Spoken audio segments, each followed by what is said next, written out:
106 miles to Chicago. We got a full tank of gas, half a pack of cigarettes. It's dark, and we're wearing sunglasses. Hit it.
Guys, it is Wednesday, January 8th. Happy New Year. It is 2025. And I had a great time off, 2 weeks for Christmas and New Year. Things have gotten a little crazy here in Southern California in the last 24 hours. Thank God I live in San Diego. I live right by the ocean, and there's none of that going on here at my house. But oh my God, it is heartbreaking. I've been, I don't want to be dramatic. I don't want to be Pollyanna or anything like that. This isn't about me. I'm fine. Thank God. But it's been heartbreaking to see what's been going on all day. For those of you that don't know, insane fires up in Santa Monica, Pacific Palisades, these are beautiful places. The thing about Southern California, well, the thing about California, we have this reputation. It's a bunch of liberal idiots, blah, blah, blah, blah, blah. It is like a 60-40 split here. There are way too many far left, like lunatic people here. But there's a lot of great salt of the earth people here. There really are. And it is... I'm tripping on my words there. It is like the best place in the world to live. It really is. When you look at like the freezing weather or the out of control heat or whatever in the summer, I always look at the temperature maps and I laugh, and not to be mean or anything, but like, oh, it's negative, 15 in Colorado, negative 20 in Chicago. It's a freeze wave. I don't know, whatever you would call it. And then San Diego, it's 63. And it's the middle of summer. Phoenix is 120, and Chicago, it's 95. San Diego, it's 72 at my house. And it's just like the ocean, the weather, the Mexican food. It's such a beautiful place, California. It's 800 miles north to south. It's 150, 200 miles across, depending on where you are. And if you love a thing, we have it. We have every type of environment you can imagine. Mountains. The tallest mountain in America is in California. We have deserts. We have lagoons. We have the beach, obviously. We have forest, the redwood forest, the sequoia. If you see the sequoia trees in real life, they don't look real. We're talking about like a 30-foot wide tree or something like that, hundreds of feet tall. I've been to it. The General Sherman, it's the biggest tree in the world. I went to it like 3 years ago. Insane. And I love California. I'm not from here, but I came here when I was 8 years old, and it's my home. I am a Californian. I thought of leaving in the last few years, but I'm sticking out because it is my home. You know how you feel about your home. And to watch people's homes just go up in smoke like that, it's just, I'm beyond incensed, beyond disgusted. It just couldn't be more upsetting, to see this stuff. Let me share this screen here. And you guys have seen it. You've seen the horrific videos and all the stuff. And it's just, it's infuriating because you can't stop fires. You can't. And for those of you that don't live here, we have these things called Santa Ana winds. and they come in and it's the driest wind ever, and they're strong winds, and they blow over. See, right now I've got to swallow because it's so dry. I took a walk with my wife last night, and I told her, do this. And it burns because the air is so dry, it like burns your nostrils, and you have to like keep drinking water. She said she woke up with a little bit of a headache from it being so dehydrating. I blew my nose this afternoon because my head hurt and there was blood. It's like, it's so dry. You got to stay. And the Santa Ana winds, they'll stay for a couple days. But when they start gusting like this, 50, 60, some 100-mile-an-hour gusts, they knock over electrical wires and everything catches on fire. You can't stop this from happening, right? This is part of nature, whatever. But what we've come to find out now, it's Twitter. I don't just, I read it on Twitter. It's true. I read stuff on Twitter. I go, you know what I heard on Twitter? I tell my wife, I said, we'll see if it's true. So everything I'm about to tell you, like, we'll see. But it's like they said the federal government, the Biden administration, on the federal land in California, they didn't do the controlled burning because they didn't want to be blamed if it got out of control and blah, blah, blah, blah. So now there's more fuel for the fires because they're supposed to do controlled burns. And then, the water situation here, we could have more water than anywhere. California's been in a drought. I remember I didn't know the word drought until I was 8 years old and we moved here. And I heard it on the TV and I said, Mom, what's a drought? If you live in California, it's a drought. That's all they talk about. It's a man-made drought. We could have more water than anyone coming through the mountains through Canada and all the way down into the Sierras and all that. And they let it all go into the ocean. It's the most sickening thing. We've had the most rain we've had like in a quarter century, like in the last 4 years, like 2017 especially. And I think last year Los Angeles had crazy snowpack in the mountains, rain everywhere, and they just billions of gallons out to sea.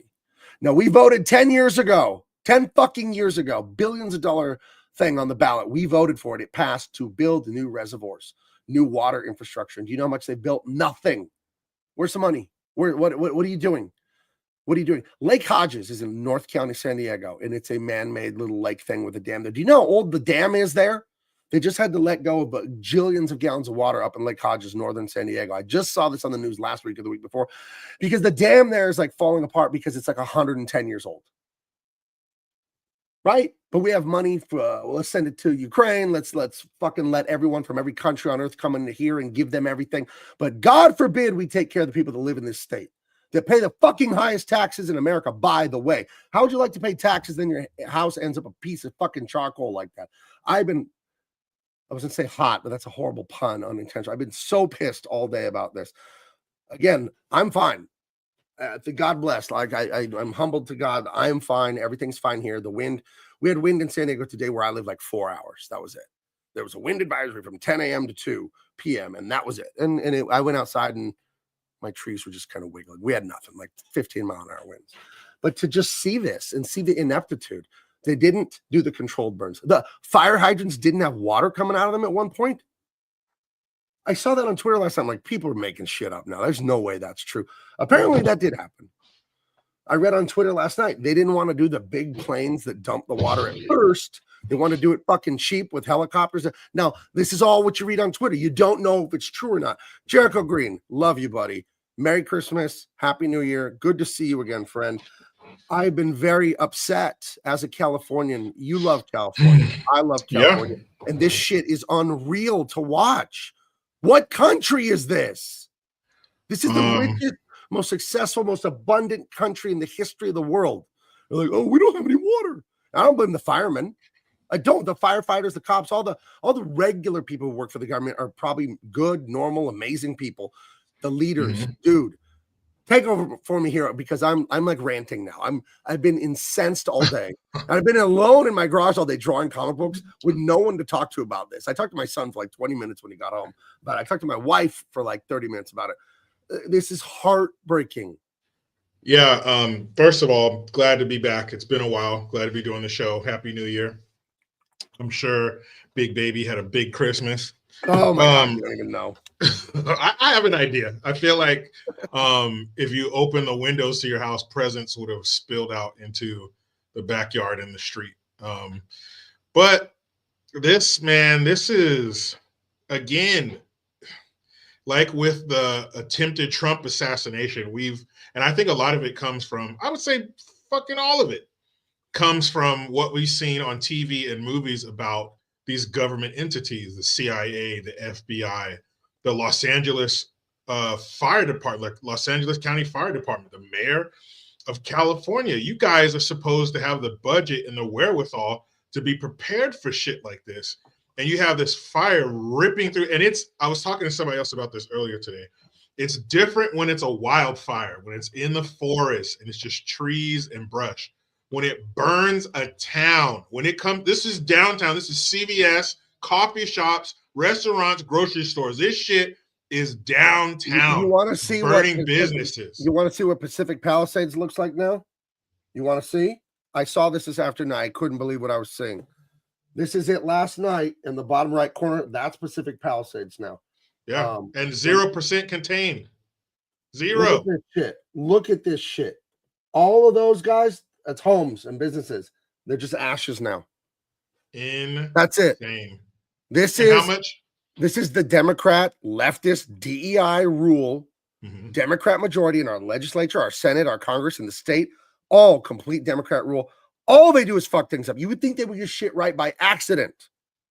But like I said, all they do is fuck everything up. What in the hell is wrong? How could a person it seems scientifically impossible, the probability of getting everything wrong all the time. What is wrong with these people? I think the same people who are running places like this are the same people who wrote the script for Stone Cold. Because remember, he didn't That's save an insult to that movie, by the way. He didn't save anybody. Right, and these people away at the end, and that's what they do. Like, they leave. Job well done. Cities literally in ashes, and you're going to see them patting themselves on the back. I saw a headline today: Gavin Newsom declares state of emergency, federal funding on the way. Like, you're getting kudos for that? This should have never happened. Did he declare that water was wet and the sky was blue while he was at it? Do you guys realize how expensive it is to live in Pacific Palisades? These are like minimum $5 million. Minimum. Don't even look in the direction of Pacific Palisades. Yeah, don't look at one of those houses unless you have $5 million. Billionaires, and not in the bank on you. Just for this. Yeah, just for this purchase. Multi-billionaires, multi-millionaires. So you would think, since this is where the money is, this is going to be where the supplies are and the preparedness. But it's not. These people, if they would be better off if they gave the money to the people of Pacific Palisades to prepare their own property for a fire like this. So when you turn on the fire hydrant, don't we all think there's water in a fire hydrant? Isn't that what we all think? That fire hydrants have water in them? Why would you think that, you lunatic? No bullshit. Fire hydrants all have water. Not here. They're opening the fire hydrants and hot air, literally hot air, is coming out. This doesn't look like America. This looks like something we would see in another country, and we grab our phones to donate to the Red Cross to help these poor people. Everything they have is gone. But this is us, and that's a good question. Who's going to come to us? Is Ukraine going to say, hey, we didn't spend all that last $60 billion you gave us? Here's some of that. Are these other countries going to send cadaver dogs and rescue dogs to Southern California? Have you ever been to Malibu right here? No, only seen it. It's gorgeous. Look at that. The Pacific Coast Highway, right? And PCH. The Pacific Coast Highway, the PCH is a famous thing if you're in California, and it literally goes up the coast, sometimes yards from the ocean, sometimes a half a mile away, but it winds all the way up from where I live, close to where Jericho is up there, the PCH. All the way up the coast, yeah. Yeah, it's the Pacific Coast Highway, and people pay a lot of money to live right there with the ocean crashing in your front yard, basically. In fact, this is where our friend of the show, Dean Cain, this is where he lived. Yeah, you know, he lives in Vegas now. But yeah, this is his fucking stomping grounds. When he was a young man, up until 2 years ago, he was a Malibu guy. Would you like to see Malibu now? Would you like to see it now? It doesn't look like that, I'm guessing. It looks a little different. These are those houses, Jericho. These are those houses. It looks different. These are those houses, dude. We're talking ash. This is America allowing this to happen. This is wealthy America. The wealthy of the wealthy. It doesn't get richer than beachfront Malibu, dude. The companies of all the products you have in your home, these people have homes here. They have houses here. Look at those down power lines. So they're going to kick our power grid in the nuts again? Our power grid already sucks. Oh, by the way, in San Diego, there's some big neighborhood, and they have telephone poles with the electric and the telephone and the internet, and they're up like a telephone pole. They were supposed to be buried years ago. And then something happened to the money for that, and they're still up, and they're blah, blah, blah, and it went to court and this and that. So, that's your government at work. Pay your fucking taxes, though. You better hurry up. Pay your taxes. Exactly. So should we start paying less taxes since obviously our money's not going where it's supposed to go? There's no water? It's going right to Ukraine, Jericho. That's where it belongs. But I thought the ocean had enough water. Why are we putting more water in the ocean? Why are we dumping millions and billions of gallons of water into the fucking ocean when it's the water is rushing past where it's needed and going into the ocean where it's wasted? But Gavin Newsom, he's on it. He's great. He's progressive. All the right colored people are in the right positions. You have a female mayor of Los Angeles who's in fucking Ghana right now. This is in a Los Angeles city, not just Los Angeles County. This is in the city as well. This is her domain. She's the mayor of Los Angeles. She's in Who Gives a Fuck Ghana right now at a presidential inauguration. For who? You couldn't tell me because nobody gives a shit about Ghanese or whatever politics. Why is she there? Why was she not on the first thing, like my dad would say, why wasn't she on the first thing smoking, coming back to LA to tell the people of Los Angeles we are doing everything we can, all the resources, blah, blah, blah, whatever she has to put the people of Los Angeles, who she works for, at ease. Why wouldn't she do that? Look at this. There's no water. How do we not have water and it's next to the ocean? Somebody talk to me. You can't expect every fire hydrant to have water when you open it up, Jericho. But it's in the name, Gabe. It's in the name. What do you think this is? The richest, most successful, most powerful, most technologically advanced country in the history of the earth? Is that what you think this is? A slight difference. I think that this is the most technologically advanced part of the most technologically advanced country in the world. This is down the road from Silicon Valley, where they look at your phone, look at the apps. 99% of those apps come from the coast of California. What the fuck is going on here? Let me tell you all about it. Think about what you think about. He wants to know about this. Our record rainfall and snowpack in the mountains that would give us enough water. Why does it just go into the ocean? Why does the water from the Canadian mountains that go right into California giving us more water than we could literally use? Why is that never put into a reservoir and just goes into the ocean? Oh, because they won't build more reservoirs. They won't upkeep the ones we have. You got to give money to illegals in Ukraine. You can't be fixing your own infrastructure. That's insane. Also, there's some tiny little fish called the smelt. And if you built a reservoir, you'd hurt his little feelings. You think I'm kidding. Look it up. Trump has talked about this. They ridicule Trump on the left-wing news. He literally has talked about this multiple times about the water they need to unleash in California, because drought is a word I've been hearing since I moved here in third grade. I told them before you showed up, Jericho, Mom, what's a drought? I heard it on TV. We're in a drought. We're in a drought. They say that. We're not in a drought. It's a made-up drought. And it affects you guys that don't live here, by the way, because all your fucking food comes from here. You think farmland is the Midwest? Oh, no. It's the San Joaquin Valley here in California. All your vegetables are coming from here. If you drive through it, you'd be amazed how much food is there. And those farmers are always struggling with water. The water costs so much, and that raises your price when you buy a bundle of grapes, a bunch of grapes. My bad. Because it comes from here. We have more water, but they just send it out to sea. Yep. It's insanity. It's insane.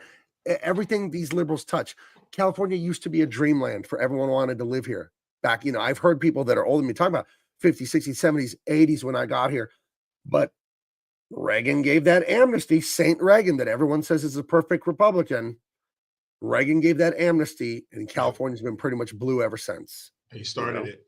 And you have California used to have free health care.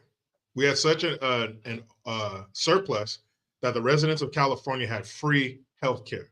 Right. Now you have to be here illegally to get the health care.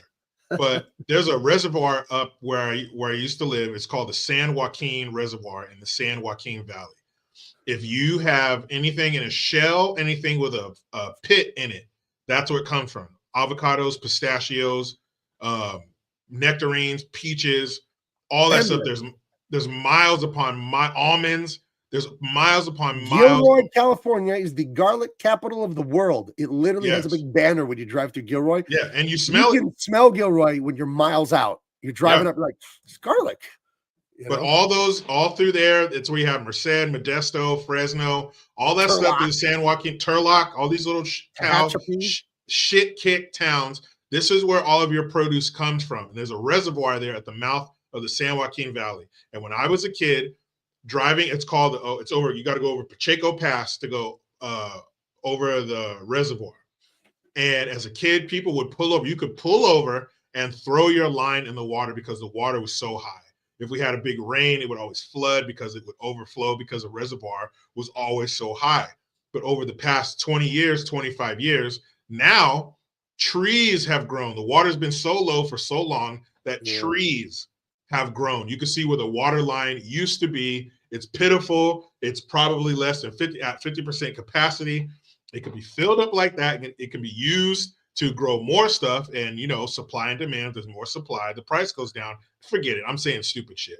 But you would have water. You would have an overabundance of water to fight fires like this and keep them from getting like this. Now these fires they're firestorms. They're feeding themselves.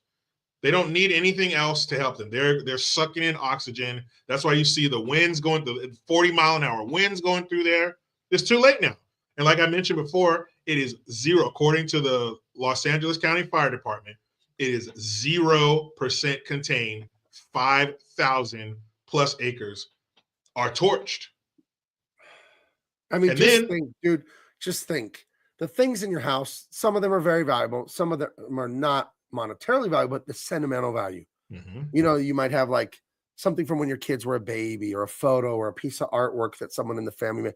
And if you're seeing Inferno out your window, you got to run. You throw as much as you can in the truck in like a minute or two, and you got to get the hell out. Heartbreaking, dude. And I showed you that picture of Pacific Palisade. I mean, the entire fucking city's gone, dude. Gone. They said one strip mall survived, like one little, I don't know if it's like one of those ones with like a Big Lots and a Home Depot or whatever, but I saw like a beautiful 100-year-old building burned and just gone. Look at this. You can see the streets. Yeah. Going through, that's a neighborhood. Yeah, this is not a great quality picture, but yeah, you could see a few cars. That's a neighborhood. Yeah. And those are flattened there, guys. Those are not up in the air. That's 3 feet of ash on the ground everywhere. Yeah, all that white, that's ash. Tree. These all houses the white is debris from homes. Yeah, they're burned down to the rebar and maybe some electrical wires, maybe unless they melted, the copper melted. Those houses are all gone. What if some of those people didn't have homeowners insurance? They're saying, this is not a fact that I know, that a lot of the big insurance companies pulled out the fire policies and all that because of legislative stuff here in California, where they don't let the insurance companies raise the rates based on projections. They have to go historical. They can't charge as much for the fire insurance. I heard that. I don't know if that's true, but I know James Woods, the Oscar-winning actor, writer, producer, he was on CNN and Fox News today. His house went up in flames. It's gone. And he said that he lost his fire insurance and that many, many people, I guess thousands of people's fire policies were canceled. I don't know if that's true. I heard it allegedly.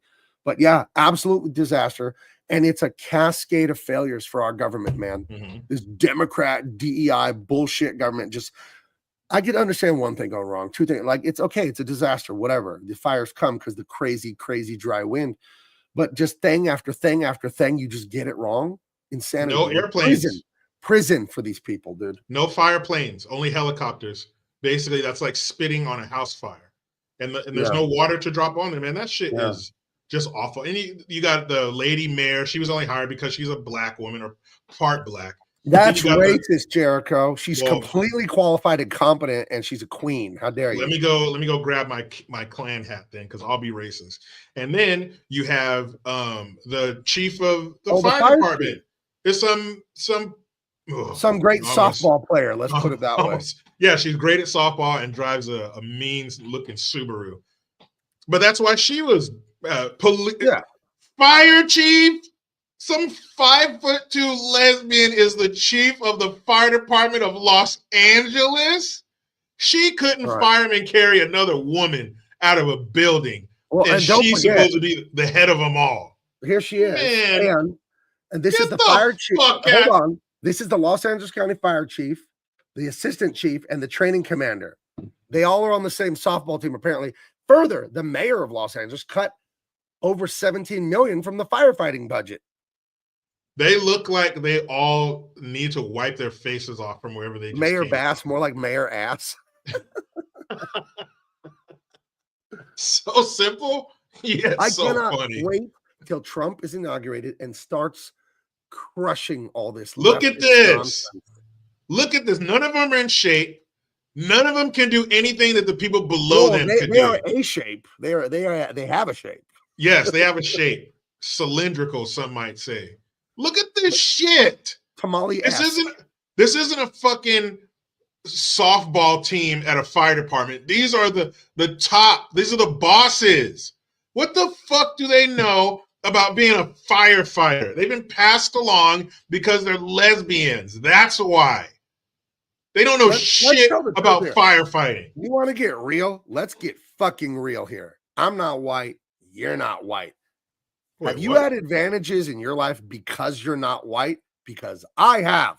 You tell me the truth. Have people been nice to you and given you this or that, even once or twice, because you're not white? Because I have. It's probably happened. I feel like that's happened. I can't think of a specific instance, but I got a writing job at DC Comics because I wasn't white. Now, I kicked ass and got an 18-month first look deal to make a TV show or a movie out of what I wrote. But the whole reason they accepted me in the program is because I wasn't white. That was why. They didn't say it, but they didn't have to fucking say it. You know? That's disgusting. You got to send me that picture.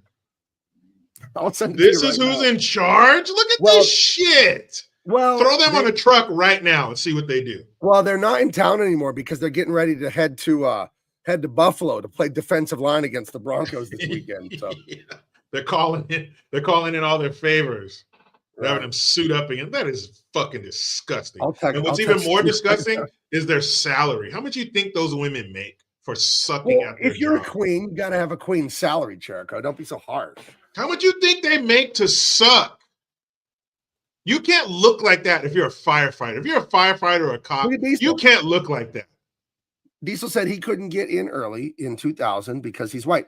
I heard Adam Carolla say when he was 19 years old, 1983, by the way, and he didn't say this today because it happened. I've been listening to Adam Carolla since 98. He's been saying this for 20-something years on the radio, back when he was on the radio. When he was 19 in 1983, he went to the LA to become a fireman. They said, nope, you're white. If you were, a woman or a person of color, you could go to the front line. But no, we have a policy not doing white guys. This is 83. This is 42 years ago. They put him on a waiting list. 7 years later, he gets a letter saying he can apply. So he goes down to apply when he's 26. He still hadn't made any money or really succeeded at that point in life. And there was a lady of color next to him in line at the fire department, wherever they're checking in to start doing the paperwork. He asked her, when did you apply? Because he'd been waiting literally 7 years. She said, Wednesday. I've heard Scott Adams talk about like 40 years ago. He worked at a bank and he worked at AT&T, I believe, up in Silicon Valley. And he was passed over for promotions. And they told him, because you're a white man. The DEI stuff, you hear it now publicly. Mm-hmm. It's been going on for decades, dude. It's worse than ever now, but it isn't anything new. But yeah, it started a long time ago. Yeah, we wouldn't be feeling the effects of it now if they hadn't started it a long time ago. Shit's just getting crazy. And you could thank Bill Clinton too, because he started that the halt of the clearing of the underbrush and stuff because of the spotted owl. I say kill all of the spotted owls and kill all of the smelt, however you say that's stupid. The smelt, like I smelt fish. Yeah. Kill all of them. I don't think that would affect the environment in any way, shape, or form. How many things have we killed? How many things have we eradicated? You know what would happen if you killed all the tiny little smelt fish, Jericho? Do you know what would happen? We could finally fill up those reservoirs. Absolutely nothing would happen. Who gives a shit about some dumbass fish? How many things have we killed? This is the left every fucking time. They have to virtue signal. Look at me, everyone. I love the environment more than all of you. I'm such a good person. And then we get this. This is what the smelt brought us. So those stupid smelt are swimming around in the water, and all these people's lives are fucking devastated. Well, I hope those little smelts are doing good. I hope the water got so hot that it boiled them all and they're all dead. Look at And I this hope those- shit. The fuck? These But, women are but if a white worthless. guy, well, Diesel's a big guy. Diesel said he's like my size. It's like 6'4" guy. It's big, but Diesel's white. So we don't want him to be a fireman, right, Jericho? Because do you want? if your house was burning and you were half awake from gas inhalation and Diesel came in to save you, you would turn him away, right? Didn't we do a skit about this last year, me and you? Yeah, that lady who was hanging off of the bridge. Right. It's She horrible. didn't want. It's She horrible. wanted rescuers of color. Right. Who do you want coming into your house to save you and your family? A 6'4" strong white dude, or I guarantee you, these bitches are no more than 5'8", 5'7", maybe, because I'm sure the chief's really short. So these But the chicks one are on the right, definitely under she's going like 240, 260. up to 265, 275, Damn. but 5 foot something and weak as shit. They couldn't pick each other up. How are you going to pick up some man who's lost consciousness in his home, or some person who's obese, morbidly obese in their home? You think those three can move some big fat dude out of his house? Of course they Disabled couldn't. person, an old person, you know what I mean? Like, geez. Yeah, or clearing debris, taking an axe to a door. How many swings you going to get before you're all tuckered out, sweetheart? Fuck that shit, man. It's ridiculous. This insanity of wokeness and DEI, it has to end, and it's in its death throes. It has to end. It's funny. If you haven't read Atlas Shrugged, read it. The premise of the book is the communists, the collectivists take over America, and all the productive people, like the hardworking people, the Elon Musks, the innovators, they get sick of being used and providing all the hard work and the resources, and they leave society. And now just the communists are running everything, and slowly everything falls apart. Everyone's starving. There's no food. There's no water. The transportation is crashing. Everyone's dying. And then the commies basically beg the normal people to come back to society. I'll let you read the book to see what happens. But it was written in the 50s, and the dialogue and the plot sounds like it was written last week. The DEI SJW-ness of Atlas Shrugged. It's what we're literally living through as a culture right now. The incompetence of the DEI stuff. And it's costing people their lives and their property. This shit is ridiculous. This photo makes me so fucking angry. These women Okay, are I'll take it down. worthless. Is this better? Worthless. And if they got there on their merit, fine.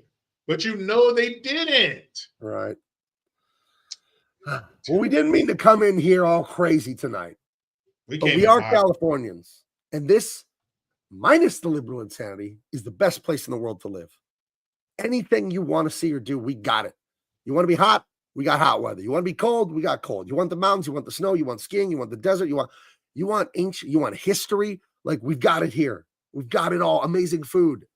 We just anything. The arts, live performances, the center of entertainment is still holding on here. Like, we've got it here, and we just have this horrific culture of far leftism, just destroying what should be amazing. Yeah, and the government of California from the top all the way to the bottom is fucking horrific. They're progressive, commie pieces of shit who aren't affected by this.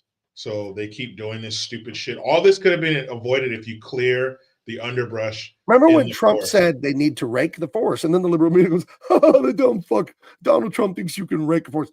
There's literally machines that are called like for raking forests. They're big old tractor things with big claws, and they pull the dry tinder underbrush that'll catch on fire, and they rake it. And they do it in other states. They don't do it here because we got to protect the fucking spotted owl or some bullshit. Yeah, and look who has wildfires every single year. Right. And I was telling my wife, well, to be fair to California, we are the only state that has trees. No, there's some other ones. No, I don't think so. I think only California has tree and dry brush. People try to grow trees east of California and they wither. Right. It doesn't work. You actually can't grow brush or trees anywhere on Earth. There are other states that have trees, but their leaves don't fall. Right. Like they never fall. It's almost like they're fake trees. Their leaves never fall. So I guess that's our cross to bear. But none the miser, he's right. That looks like Dresden. That looks like Tokyo in the 1940s when they firebombed it. And they create these storms that start feeding themselves, and it's everything in their path is just reduced to ash. It's fucking sad. This is California. This ain't just America, people. This is the 5th largest economy in the world. Our economy dwarfs entire countries. It's pathetic what California is when you know what it could be. You know? Just sad, man. So sad. It's poor people. We'll be donating to whomever, we can, whoever's gonna, But here's the thing. Here's the thing. Come November, 60% of the state is gonna line up and ask for another huge steaming pile serving of shit. Mm-hmm. They're gonna go into the election booth and they're gonna go, oh, just give me a dollop of that Democrat diarrhea right on my plate. More. But let's see. This is a Democrat leftist stronghold. We're talking Southern California.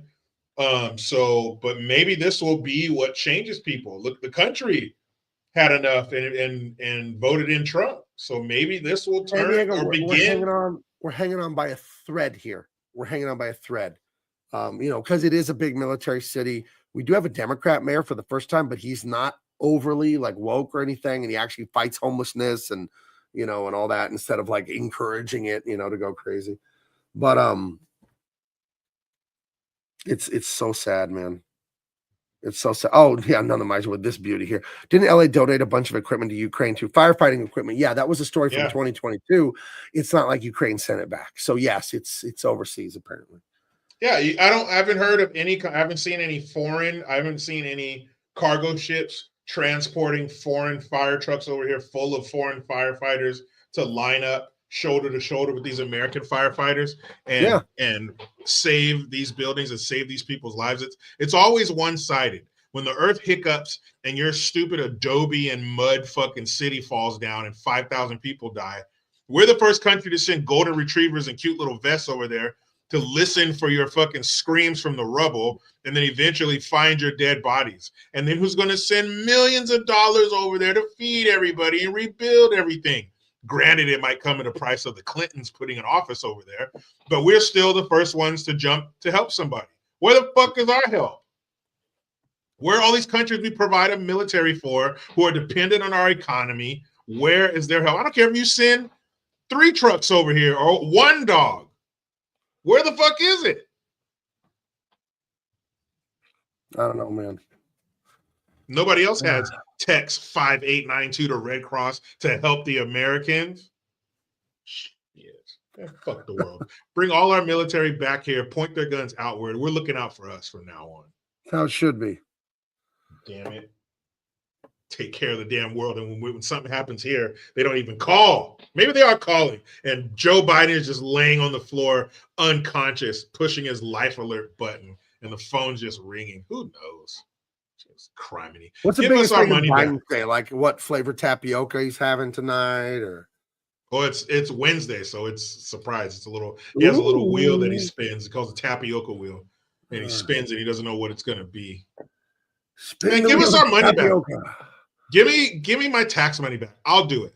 Give me my taxes. I'll fortify my property to survive a wildfire. You don't get my money anymore. You guys suck. You put it up your nose or up your ass, or you take a bunch of flights everywhere and have vacations, and you're at the French Laundry when everybody's locked down and you're rubbing elbows and dicks together, having expensive food while we're locked down, hoping that you release the purple level. Fuck that shit. Why is the mayor of Los Angeles in Ghana?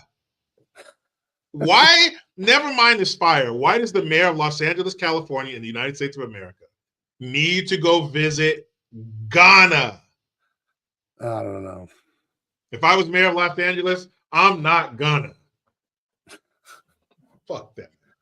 It's just, it's really heartbreaking what's gone on. It's really hard. Not even here. That's like your house being on fire and you stay out of town. You let your family deal with it. You don't even come back. The house is burning. Fuck it. I'll be back in a few days. Look at this. Someone put this as a hold on. I think this is obviously AI generated, but it's new fire chief. Is it AI generated? Is it? Yeah, it's gotta be, right? It is, but it isn't. This person can't be running around. They'd get themselves killed. It is, but it isn't. Too slow, this person. But does she look too far off from the third in charge bitch in the picture that you showed us? Is there that much of a difference? Maybe she's a little taller. I don't know, dude. I'm a firm believer. If you're in management, you need to be able to do the jobs of all your subordinates. And they can't. They're not fire. They're not carrying a hose. They're not hopping on a truck. They probably don't even know how to put the fucking boots and equipment on. They suck. Here's the thing to me that's the worst, obviously the heartbreak for the homeowners, the families, the people. That's the human thing is obviously the worst. And the second thing is like the disgrace, the shame it brings to us as Californians that like, no, man, I'm a good, hardworking person. And then these idiot, like liberal politicians, they just keep making us look so stupid. And it's one thing to be embarrassed and look stupid, but it's a whole other thing to have real consequences from their choices and their actions and their policies, Dude, Chrome, are you joking me? I mean, it makes sense. That's so terrible. My daughter used to live in Hollywood, and the homes up there are gorgeous. Dude, if Hollywood burns down, that's going to be something else.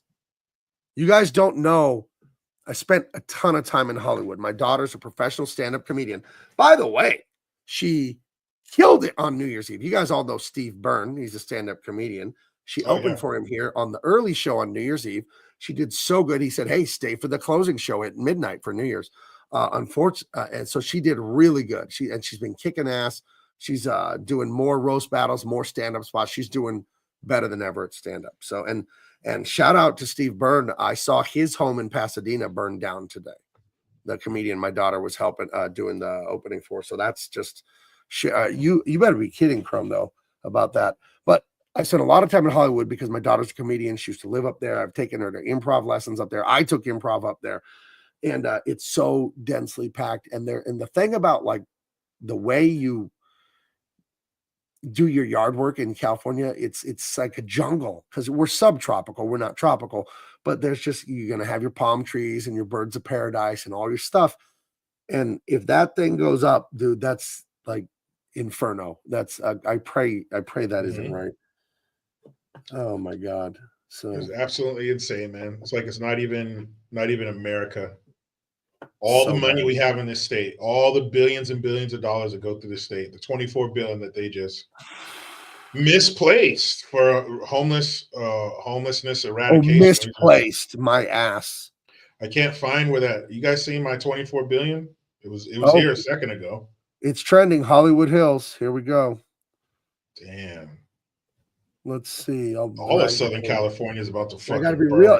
I pulled Twitter off the screen while I scroll it because they haven't figured out how to not have porn on Twitter, like randomly. You know what I'm talking about, right? I think they're trying to not have porn. They're trying to block it, I hope, but you gotta be real careful scrolling. Yeah, I don't want no TNA popping up on this bitch.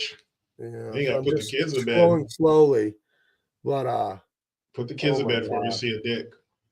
This is wild, man. This is so like apocalyptic. Surreal. And here's it. Okay, I'm a San Diegan. We have our rivalry with Los Angeles or whatever, right? And we always joke, I hate LA. And I do hate LA for one reason. And it's the reason that bugs me about California on the macro level. On the micro level, LA, the reason I resent it so much, it should be one of the best cities in the world. It has so much. It's not living up to its potential. So many things to see and do, the food, the culture. It's insane. And it's crime-ridden. It's filthy. The infrastructure is old and broken, and they must be wasting the money because they're not fixing anything. When you go to LA and you think about what it could be and what it is, it disgusts me so much.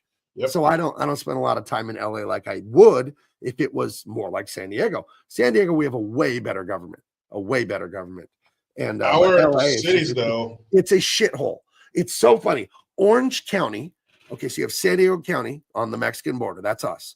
Then you have Camp Pendleton. It's like 30 miles. It's huge, or 15 miles. It's the main Marine training base in the world. The United States Marines, Camp Pendleton. After Camp Pendleton, you have Orange County. Orange County is the bougiest. It's a Republican stronghold. That's Newport Beach. That's Laguna. That's San Juan Capistrano. And it is paradise. It looks like the nicer parts of San Diego, the whole thing. When you're on Orange County, the freeways are level. There's no potholes. There's a zillion lanes. There's less traffic. And when you cross into Orange County, into LA County, right in the city of commerce, the road's all broken. There's mattresses on the side. There's fucking barbed wire spray paint. It goes from 6 lanes, like down to 4 lanes, and all this traffic starts. And there's just shit everywhere. Pallets, wood, broken glass. And like you cross the county line from Orange County into LA County, and it just turns into shit instantly. And that's what pisses me off about LA, is that it should be amazing. Because if you go to Orange County, California, you guys should Google Laguna Beach, Newport. It's paradise. It's like San Diego. It's very similar to San Diego.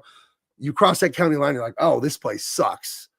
The fucking barbed wire, concertina wire, whatever that's called, on top of the giant freeway sign you drive under. Yeah. There's like barbed wire on those in LA so people don't go up there and spray paint graffiti on them. It's whatever, dude. LA, San Francisco, New York, Chicago, all the major cities in America, but more specifically, Los Angeles and San Francisco, those are like seeing a girl who's a drug addict, but she's hot. Like, you're a gorgeous woman, but you're smoking crack. You're missing your front teeth. You're out here sucking dick. Like, do you know the potential you have? Do you know what you could be doing with your life? That's right. These cities, Los Angeles and San Francisco, should look like fucking Dubai, where you look at it, it's just the future. They should look like the year 3000. Tall and shiny and beautiful, and these rail systems and all this shit. No crime and no homeless. And how come they crack the code, but we can't? It's ridiculous. Like, you're right. The potential. That's what pisses us off being Californians, is seeing the potential. Like, somebody you see who's not realizing their potential. We all know an athlete in high school or something, or in college, who had this potential and they just didn't give a fuck, or they decided to do this and that, but they have the potential to be something. That's what pisses us off about things, is when people don't reach their potential, even if it's a city. And that's exactly what's happening. This is a disgrace. I hear people call China a paper tiger. Are we the paper tiger now too? Because we're America, big and bad, Secret Service. They let some retarded dude with an extra chromosome get on top of a building that the Secret Service was inside of, underneath him, and they let him get a shot off on our future president on the campaign trail. And then you have the lady who was in charge. You got a Secret Service lady who couldn't get her gun back in the holster. So are we? You have Los Angeles, one of the most wealthy cities, counties, Southern California. Probably the money in that part of California probably rivals entire countries. And you're just fucking Keystone Cop. Boop, boop, boop, boop. We don't have any water. Hey, our bad. Firefighters are sitting there with their thumb up their ass. You're in danger. You're brave. It's 2 a.m. You're driving through the hills, and California is very hilly. For those of you who know, very hilly, winding roads. You know, it's just, that's what it is right before the ocean. You're driving through all that. It's the middle of the night. You go, you put your fire hose, you go to open the fire hydrant, and nothing happens. Yeah, the fire hose goes. That's what the fucking fire hose does. You're like, no. I know the budget of this city. I know what kind of money comes through here. Try it again, boys. But sir, we tried it. Try it again. Yeah. Damn it. Where's the water? So our firefighters can't fight fires because you don't have water for them. But billions upon billions of dollars pass through that fucking city every day. I wouldn't believe that shit if you wrote it in a skit for Saturday Night Live that the fire hydrant didn't have water. Yeah. Well, let's move on. Any closing thoughts on this? Let's close this chapter of the show, because I'm just mad. I can't give any closing thoughts because then it'll just turn into 30 more minutes. So I want to brag about something. I got one of the best gifts I ever got for Christmas. The Denver Broncos won Super Bowl 50. They are going to win Super Bowl 59 1 month from now. Really? They are. This jacket here, bold statement you got there. They're going to win. They're going to go into Buffalo. They're going to win it all. Really? This jacket here, listen to what this is. The week leading up to Super Bowl 50 in 2016, the players, coaches, and staff of the Denver Broncos had these custom Nike like warm-up windbreakers. This was never made available to the public. And I saw it on TV. Dude, it's got gold on it. Look at that. And those are like thick plastic badges. They're shiny. And it has zippers on the pockets. I love zippers on a hoodie. I've wanted this thing for 10 years, but they were never for sale. This was for players only in the Super Bowl. My son found one on eBay. And my wife got me this for Christmas, dude. It fits me so good because I've lost that weight. And it was the one of one. So I put it on, and my buddy said the funniest thing when I was wearing it. He said, "Stolen valor." Because it's for players only. So Hey, yeah, that's awesome. And as a football yeah. fan, I know that's very special. I to you. covered it in plastic and put it on a hanger and put it in my closet. Like, Yeah, I'm don't only, even breathe on going to it. wear it in the playoff game or the Super Bowl. I'm Yeah. not, so. Well, you won't wear for that. But yeah, that's an awesome gift. And it means even more Thank you.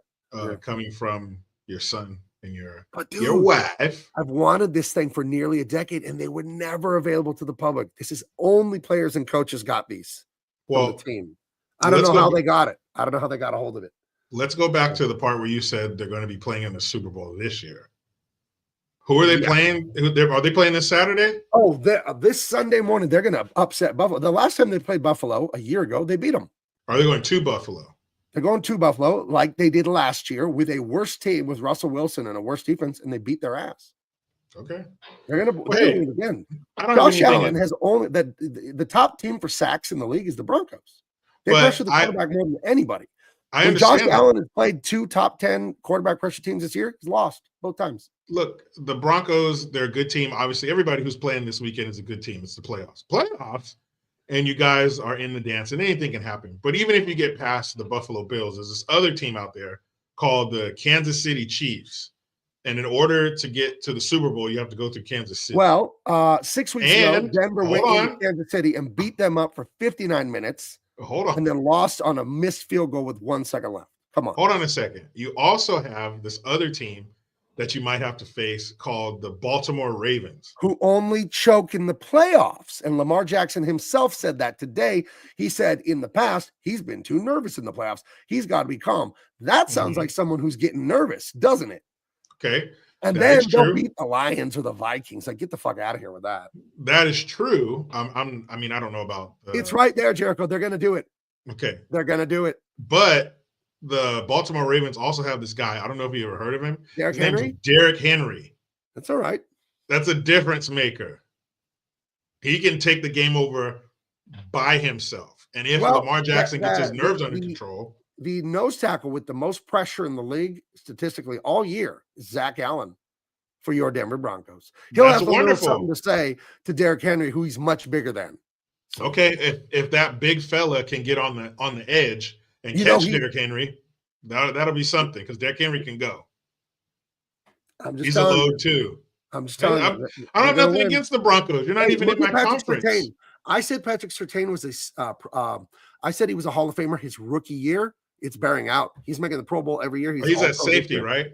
No, he's a corner. Best corner in the league by far. Like by far. Well, you're going to need it. Everybody's going to need to show up because that's a tall order. And yes, you've got a weapon. We have I think the only white boy starting at corner in the league. Highly rated, Riley Moss. Is he related to Jason Sehorn? I was joking about that. No, he's not. But hey, what's his name? Mixon, Bo Mixon, Bo Nix. That's his name. Hey, man, he is a rookie, and he has the best rookie numbers in like 50 years in the NFL. Dude, he's the man. But that's a big stage, and you have a former 2-time MVP. Like Lamar Jackson, who's getting all. He's in a choke, Lamar Jackson, and so is Jared Allen. I'm telling you. I don't mind seeing the Ravens lose. Fuck them, but still, they're a really good team this year with the new addition of. Well, I'm telling you, they're gonna win it, and I'm telling you, that's one of the greatest gifts I've ever gotten in my life. I believe that, but the winning the Super Bowl part, we'll have to see. They are. We'll have to see. I want to share one more thing, and we'll get to Blues Brothers. Sonic the Hedgehog. This is a video I made 2 days ago. Go see it. The last movie I saw before the lockdown in 2020 was Sonic the Hedgehog 1. Then I didn't bother to see Sonic the Hedgehog 2, even though I really liked the first one. But I never played the game. I don't know a lot about Sonic because I never played those video games. But I said, let's go see 3. And it literally, Jericho, was laugh out loud funny. And I'm not the kind to laugh at the movies like out loud where you can hear me. And there was a thing that Jim Carrey did. He plays the bad guy, Dr. Robotnik. Mm-hmm. He's just having you screaming, laughing the whole movie. He's in living color, Jim Carrey. He's so funny. But the reason I love these movies, they're 100% wholesome. No woke, no DEI, no sex jokes, no drug jokes, no cussing. They're just awesome adventures, and they're completely entertaining for adults. The stories are totally complex for adults. Kids can watch them, but they're hilarious movies because Jim Carrey's just out of his mind in the movie, just out of his mind, silly. So yeah, absolutely. And The Lion King was losing to Sonic at the box office the first 2 weeks, and Disney kept tweeting out like the #1 movie in the world. But Sonic was the #1 movie in America, and Sonic had not been released internationally everywhere. So the community notes on Twitter nailed Disney and said, you're not really the #1 movie because you're not competing in the same way. So it was very funny to see Disney get humiliated. So we need more Sonic and less woke Disney shit. Yeah, I've seen the first Sonic. My son liked to watch that. It was good. I would say the same thing about Kung Fu Panda 4. I took my son to see that. That turned out to be a good one. And surprisingly, Red One, that new one with The Rock and Chris Evans, I think it is. Right. Didn't have no woke shit in that. I mean, I'm not a big fan of The Rock as an actor, but they didn't have any woke shit either. But as far as animation, definitely Kung Fu Panda 4. All right. Question for you. I don't know what this is pertaining to. Nicholas Hardick. Got it right. JG, what did you think about the new channel concept I sent via email? Is this something we talk about on the air, or is this an email conversation? No, it's an email conversation. I liked it. I'll write you back. I'm just there you go. super busy and bad. There you go, Nicholas Hardick. I liked it. All right. Well, now that me and Jericho have solved all of California's problems. Yeah, there you go. You're welcome. So on to one of my favorite movies that I saw as a young man. I was in elementary school the first time I saw this, and I loved it. Had it on VHS growing up, watched it a million times, and got it for DVD for my daughter when she was in middle school, and she really liked it. But remember in the old days on DVD, they'd put a commercial that was unskippable. Yeah, in the beginning. You had to watch the stupid 2 commercials, and then you could get to the DVD menu. That's infuriating. Yeah. So we don't watch the DVD. And it was a freaking commercial for a horror movie. So it's kind of scary for kids. So I'm trying to let my daughter watch the Blues Brothers, and there's this sort of scary commercial we have to watch every time first. Ugh. Yeah, and they always had the FBI warning that you couldn't skip either. Right. Pirating or whatever that was. But this this is going on 45 years old. Yeah, this is from 1980. Yeah. June 1980 it was released, so it's 44 and a half years old. And what a great movie. This is one of the greatest movies ever made by one of the greatest movie directors, John Landis. Yeah. There ever was. Dude, what a fucking resume he has. I think this I'll put this up there as a comedy. It's a comedy musical. You know, Jericho and I love musicals. I'll put this up there with Young Frankenstein as probably the best comedies, my favorite comedies. I think this is so good. Yeah, this is so funny. So funny. And it passes my test of not being a filthy movie. I think Jake says shit once. They don't say a bunch of bad words. There's not gore. They do say motherfucker once. Do they? Yeah, but it's not. Yeah, when he goes to get the band back together and he goes to the lounge or whatever, where they have, where they all have the pink shag carpet shit on all their stuff. And he sits down with him after, and the black dude goes, "Hey man, you're out. You're looking good. You're back. You got that money you owe us, motherfucker." And right. That's what he tells him. But that's one. It's not carpet bombed with profanity. Right. It's not Deadpool. No, not even close. But it's a pretty wholesome message. These guys, they get the inspiration for the entire movie from the church.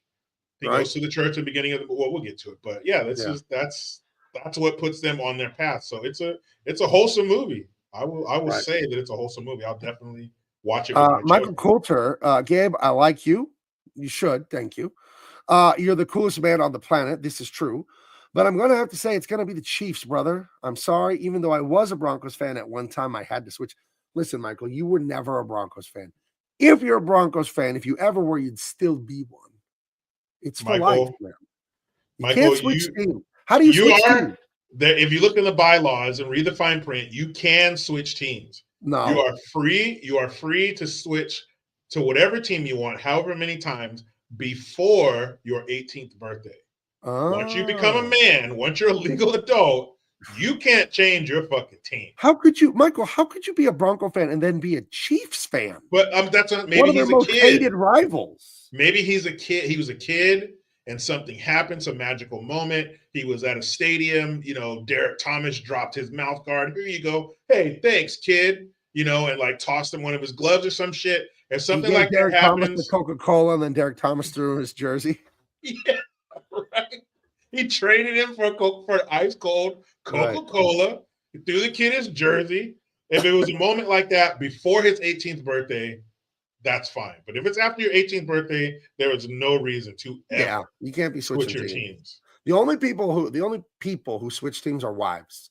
When you get married, it is Gabe's law that your wife will now take your team. You will not have split households.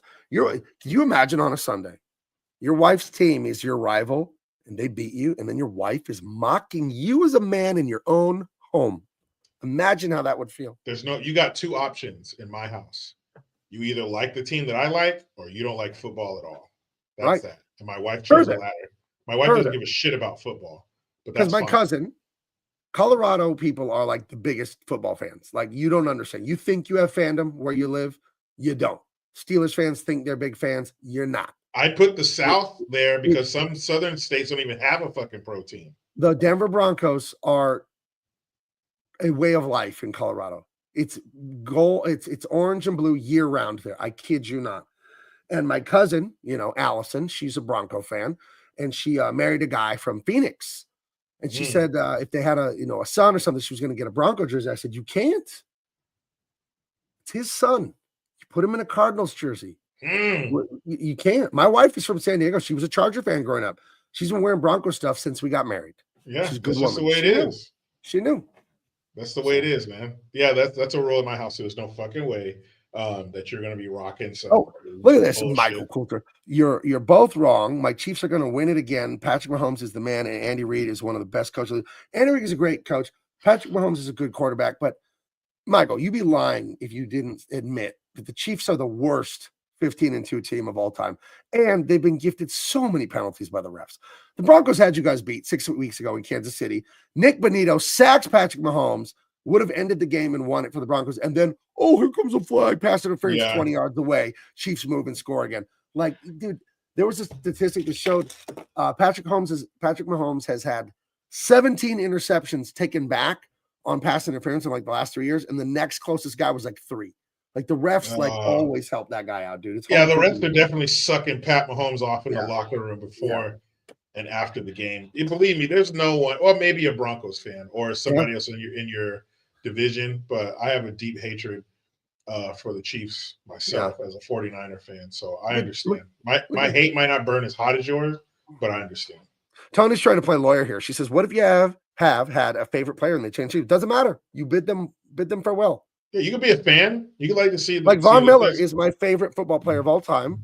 I'll be rooting against him on Sunday. When the Broncos if your team is playing against that dude, fuck him. It's all about your team. Right. Just like as a Niners, we had Deion for a year. He went over to the Cowboys. We had Charles Haley. He went over to the Cowboys.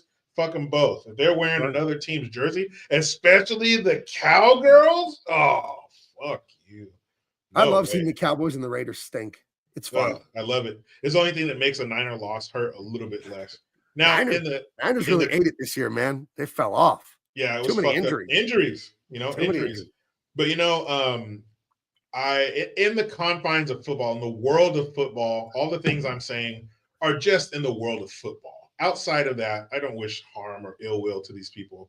But during football season, you can all suck one, and all the other teams suck ass, and I hate them if they're playing my team. And it's fun. That's the pressure relief valve. That's our fun as men. There are women who are fans of football, but it's not the same. No. I'm sorry, it's not the same. It's like a male babysitter. They exist. Like, I can go garden, but it's not the same for me to garden as it is for my wife. No, bad example. I can do laundry. Yeah. But it's not the same for me to do the laundry as it is for my wife, Yeah, like women, there are female football fans, but they're definitely the exception, not even close to being the rule. So at football season, it's a good time for men, yes, when you're listening to your team play on the radio is the best. If you're listening to say you're on a drive, of course, watching it on a 75-inch TV, that's pretty cool too. But let's say you got a long drive ahead of you. Like a few years ago, my brother-in-law and I had an 8-hour drive, and we were pulling out right when the Niners kicked off Monday Night Football. We listened to the whole fucking game, the post game, and everything after that. Listening to your favorite sport on the radio is something special. He's going down the field. He's dropping back the pass. He throws the ball. I mean, it's exciting. It's so much Your more heart tense races. than television because you're depending on this voice to tell you what you cannot see. Your heart races. Yeah. Your heart races when they're and he throws the ball up. I Whatever. saw Jerry Seinfeld. Seinfeld had man. this great bit about men watching sports and then watching sports news because it's like you watch the game and then you watch the highlights. Like, yep, that happened. Yep, that happened too. Yep, that also happened. There's something about it, man. You want to see your team win. You want to see it as many times as you can. But man, I wouldn't be mad if they said you have to listen to football only on the radio now. I wouldn't be that upset. Yes, I would miss watching it, but man, listening to a game on the radio, the first time I ever took in a football game, I happened to be messing around with the radio when I was like in 6th or 7th grade. And it was the Denver Broncos were playing the New York Jets, and it just happened to be on the radio. And I was a Bronco fan because I'm from Colorado, but I never watched the games or anything like that because, I was, 6th grade or whatever. And it was actually it was compelling. And I remember Nick Lowry, the kicker for the Jets, like missed the kick at the final bell to lose the game. And I was on the edge of my seat listening as like an 11-year-old, like, whoa, my gosh, is he going to make literally this yeah, on the edge of your seat, man. The snap is, the kick is down, the ball is down, the kick, it's good, or it's wide right. Like, and what's on the line? Is it the final 10 seconds of the game, playoffs? Yeah. 4th quarter, like, it's the stakes, man, are crazy. And then sometimes you'll have like an announcer who just has that voice. Like it's the Vikings. Well, that's right. Another home run from Barry Bonds. That radio voice. Some who's guys the just worst have at that? voice, And he does it non-ironically. The announcer for Golden State, Steph Curry with a step back. Yeah, some dudes just got it, man. And what was Joe Starkey? He was a guy for years for the Niners, man. He just had, Dwight Clark. He just had that voice, man. It was awesome. Sports radio is still amazing. I've been listening to sports radio since I got my driver's license. I've never stopped. I was the biggest Jim Rome fan. I was a clone. I love listening to Jim Rome back in the day.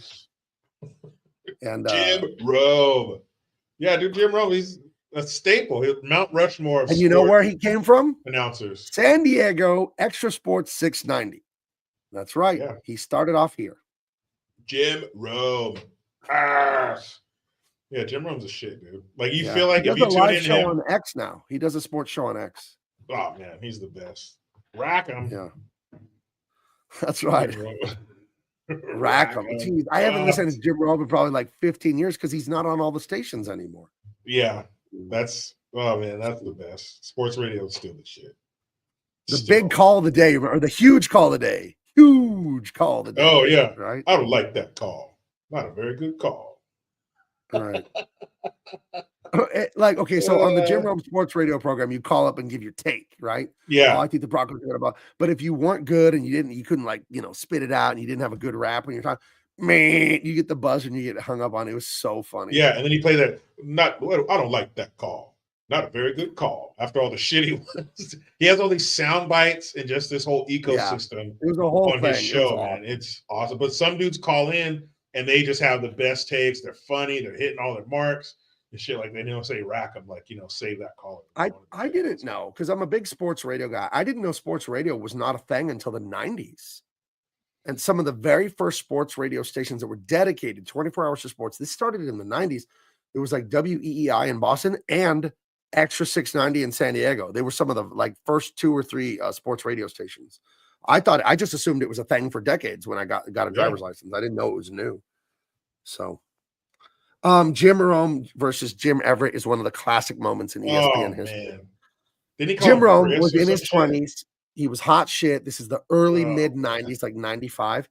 And he had Jim Everett, who's all of 6'4", 6'5", quarterback, I think for the Rams or the Chargers. Yeah, for the Rams. And Jim Rome had a real way of giving silly nicknames and all these wordplay and puns. And he was calling Jim Everett Chris Everett, the female tennis player. He would say, yeah, Chris Everett threw an interception. He was calling him a wussy. So they met in person on the talk show where Jim is interviewing Jim, and the quarterback, huge. And Jim Rome, little guy, 5'8", 5'9", not a big dude, small guy. And Jim Everett tells him, I bet you won't call me Chris to my face.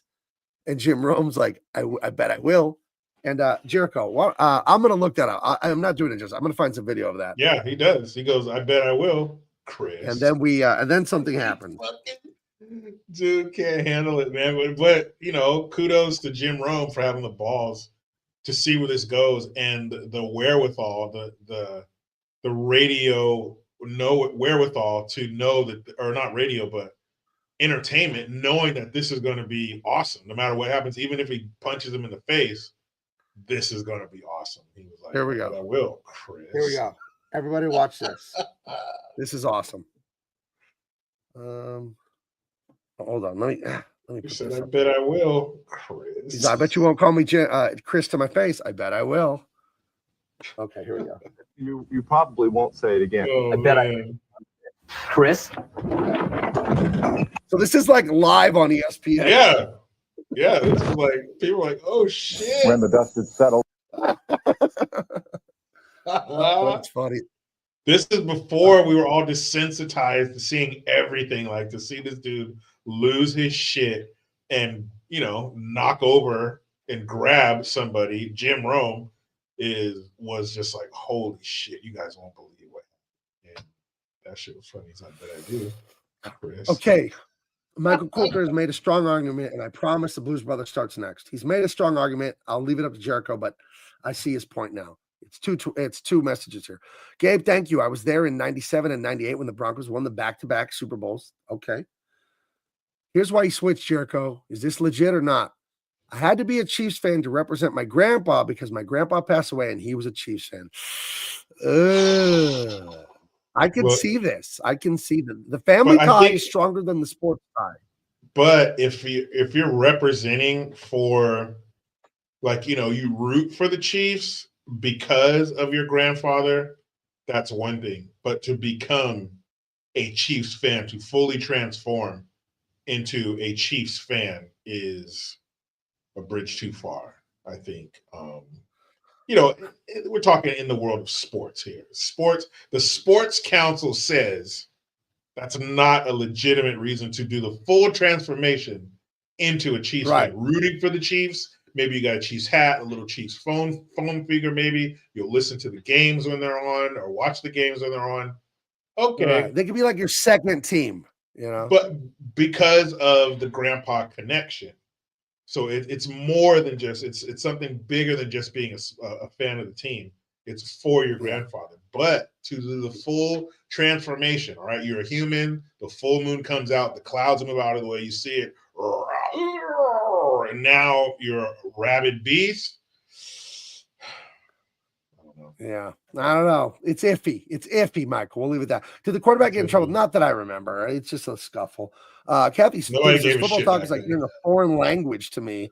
I'm definitely not into sports. Yeah, I'm not a huge sports guy. I like football and I like UFC because the fighting is awesome. Yeah. Other than that, I don't watch sports. I'll watch them recorded, short versions. Although I've been watching the Bronco games live with my son this year. That's been a bonding thing for us. We talk about it. We text about it all day. Broncos doing this. This guy did that. We'll send each other like posts on Twitter and stuff about how good the Broncos are doing because they've been bad for 9 years. They won the Super Bowl and then they drove off a cliff and they've been horrible ever since. This is the first year they've been good since my son was 15. He's like since he was a teenager in high school.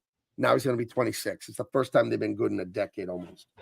So, I get what Cassie's saying because when I talk football to my wife, and I barely do, only if did they win or whatever, like she gives a shit. She just wants to know if I'm going to be in a good mood or not.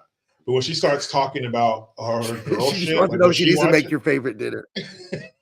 When she starts talking about all that bullshit she watches on TV, I'm just like, ugh, kill me. I don't give a shit about that. But yeah, I understand that because she could give a shit. Look at this. Look at this. Rob Cortez, condolences. He says his dad was a Bills fan and recently passed away, and he's not switching to the Bills. See? Now, this complicates matters further. How can you not be a fan of your father's team? My son is a Bronco fan. He's born in San Diego, but I'm a Bronco fan. That's true. That's true. How did you not? We're all over the map here. Michael Coulter's insulted. We didn't mean to insult you. Dude, are you kidding me? This is getting out of control. We got to stop the football talk. Passions are getting too intense. This shit is getting, dude, somebody's going to get hurt. Somebody's gonna end up. Oh, look at this. See, now afternoon. I'm definitely supporting Bills because I don't want the Chiefs to win. Look at this. Now there's Yeah, I mean, I get it. inter-chat Fuck the Chiefs. arguing. Fuck the That's Chiefs. I right. hate them. Chiefs I get being it. gifted every penalty from the refs. I get it, man. Anyway, the Blues Brothers. One of the great why comedies of we're all time. here? If you haven't seen it, go see it. Yeah, it's only 8:30 by now. Yeah. The Blues Brothers. It starts off at Joliet State Prison in Illinois. Mhm. And you see this sausage-like fingers with Jake tattooed on it. Jim Belushi. Then you John see Belushi. Elwood. Right. Yeah. John And what a great Belushi. shot. And The silhouette there. great shot. What a great shot. They got the old cop car, the 1974 Interceptor there. And I got little tidbits that I'll be dropping throughout this movie. Here's the first one. The guards inside the prison didn't know because the helicopter, it starts, and the very opening scene is a flyover of Chicago. A lot of steam. It's early in the morning, a lot of steam coming out of factories, very gritty. And then they fly over the prison, and some of the prison guards almost shot at the helicopter that was filming because they didn't know what was going on. They thought it was like a prison break. Luckily, they didn't. But yeah, it got a little hairy there. But this is a great shot right here. Jake getting out of prison, almost did 5 years, and Elwood, which is played by Dan Aykroyd, his brother, like any good brother, being there when his brother's released from incarceration. From prison. In an Joliet. old police car. Right. Yeah, he mentions that. Oh, I love this. See, old Renaissance, he knows. It's got cop engine, cop shocks. Cop shocks. Because right. he says that. He's like, dude, my first day out of prison, you picked What me up happened to the Bluesmobile? He's like, traded it for a microphone. And he's like, Right. And his brother's like, okay, I get it. I respect that. He wasn't mad anymore.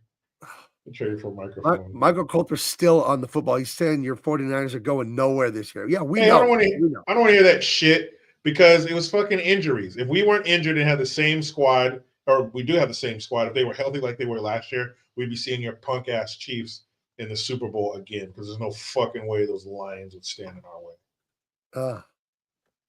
So I remember when the Chiefs won it in overtime over your 49ers last year. I just turned. Yeah, I remember too. He threw the pass. The guy caught it. I'm like, fucking Chiefs. I was so pissed.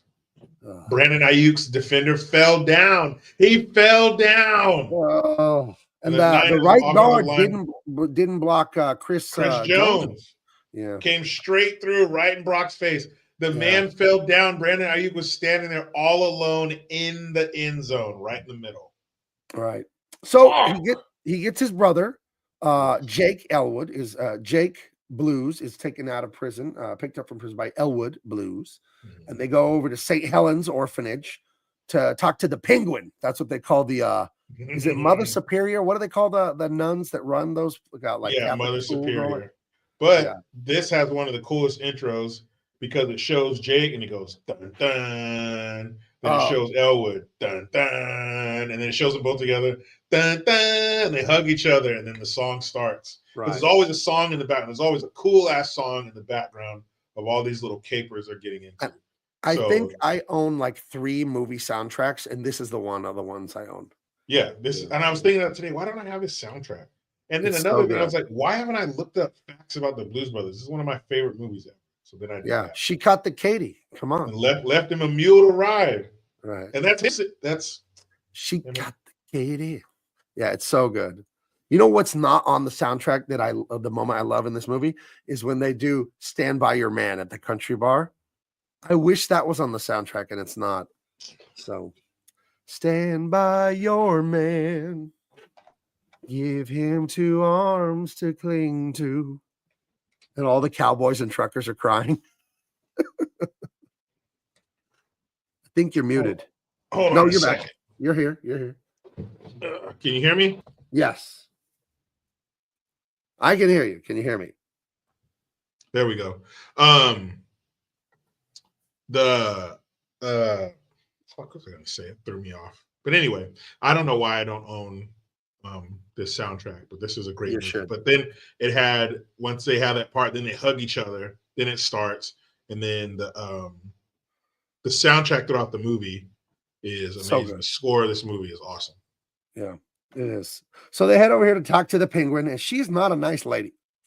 She's intense, violent, And she's talking to them about what's going on, why they've been in trouble, and she lets them know that this orphanage is going to be shut down if they don't get $5,000, or they don't pay the $5,000 tax or some. What is the exact fee? What is it? Taxes?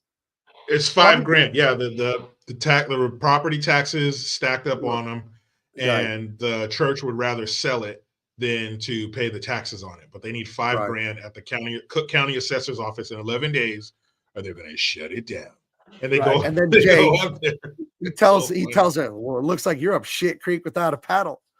And because it's this Catholic school orphanage kind of thing, she said, foul language, and she starts hitting him with this ruler and breaks it over his head. It's like the physical comedy in this is so funny. Because even when they get there and they're looking up the stairs, that they remember as a kid going up there to be disciplined, and they go in and the door opens. They don't even open the door. It fucking opens for them. And he goes, she's like, oh, they're going to close it down. And he goes, well, or no, because he says, what? $5,000? No problem. We'll have it in the morning. Let's go, Jake. Let's go, Elwood. And she's like, no, I don't want your dirty stolen money. And then he goes, well, guess you're up shit creek. And she hits it with the ruler, and he goes, shit. He says, I guess you're up shit creek without a paddle. She goes, what did you say? What did you say, though? And he says it slow. He's like, I said, I guess you're up shit creek without a paddle. And then she beats the shit out of the two of them. Yeah, he goes, you wanted my help. I offered it. You refused it. So I guess you're up shit creek. She smacks me and goes, shit. And she hits him again.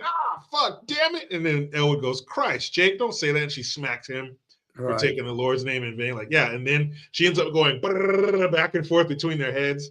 And then he goes, you fat penguin, Elwood. And then she breaks it over his head. And then she grabs like a fortified bamboo rod and just starts fucking these dudes up. Boom, boom, boom, like with a sword. Bam, bam, bam. Elwood, he gets up because he's skinny. He gets up and runs out. But Jake can't get out of the desk, so he ends up falling down the stairs in the desk. Shatters like the desk breaks when he gets to the body. It's so good, the physical humor. Shatters in like a million pieces. And she goes, go, leave this place, and do not return until you've redeemed yourselves. And she puts her hands like this and like glides back into the office, and the door closes. Yeah. It's like some funny magical shit. It's like a little creepy. Think about what you think about it. Says, I saw they made another movie too. Do not watch that. I never saw it. Never. Don't. The sad thing is, John Belushi, the actor here who plays Jake Elwood, who is a dead ringer from my Uncle Dave.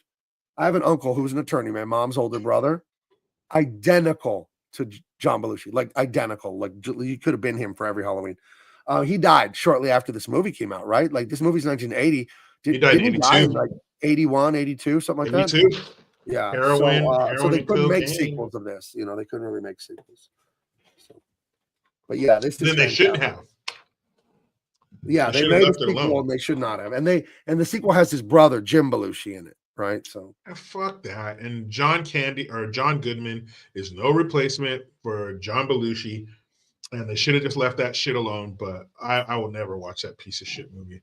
But that right there is Cab Calloway. And when they fall to the bottom of the steps, he's like, "Hey boys, why are you pissing off that penguin?" And they're like, "Curtis, this is the old guy who showed them kindness." And they tell him, "You're the only one who was good to us, man. We come down here and you would, play a harmonica for us and teach us how to sing the blues, because everything else was the penguins, hitting them, you bad boys. They're orphans. The Blues Brothers are orphans, and Cab Calloway, he's some washed up blues guy that just lives in the, like a tiny. And he helps the church. He lives in the basement, helps the church. And this is you see in the background, you got MLK, Malcolm X, and Bobby Kennedy. And then right under MLK is John Kennedy.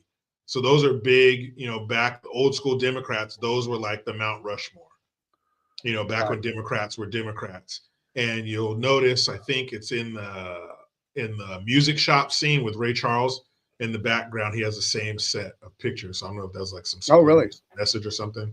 But yeah, he tells him, he says, "Yeah, man, they're going to close down the church." And he goes, "What about you, man? Where are they going to send you?" He's like, "Man, they don't care about no old nigga at the church." He's like, "They don't give a shit about me."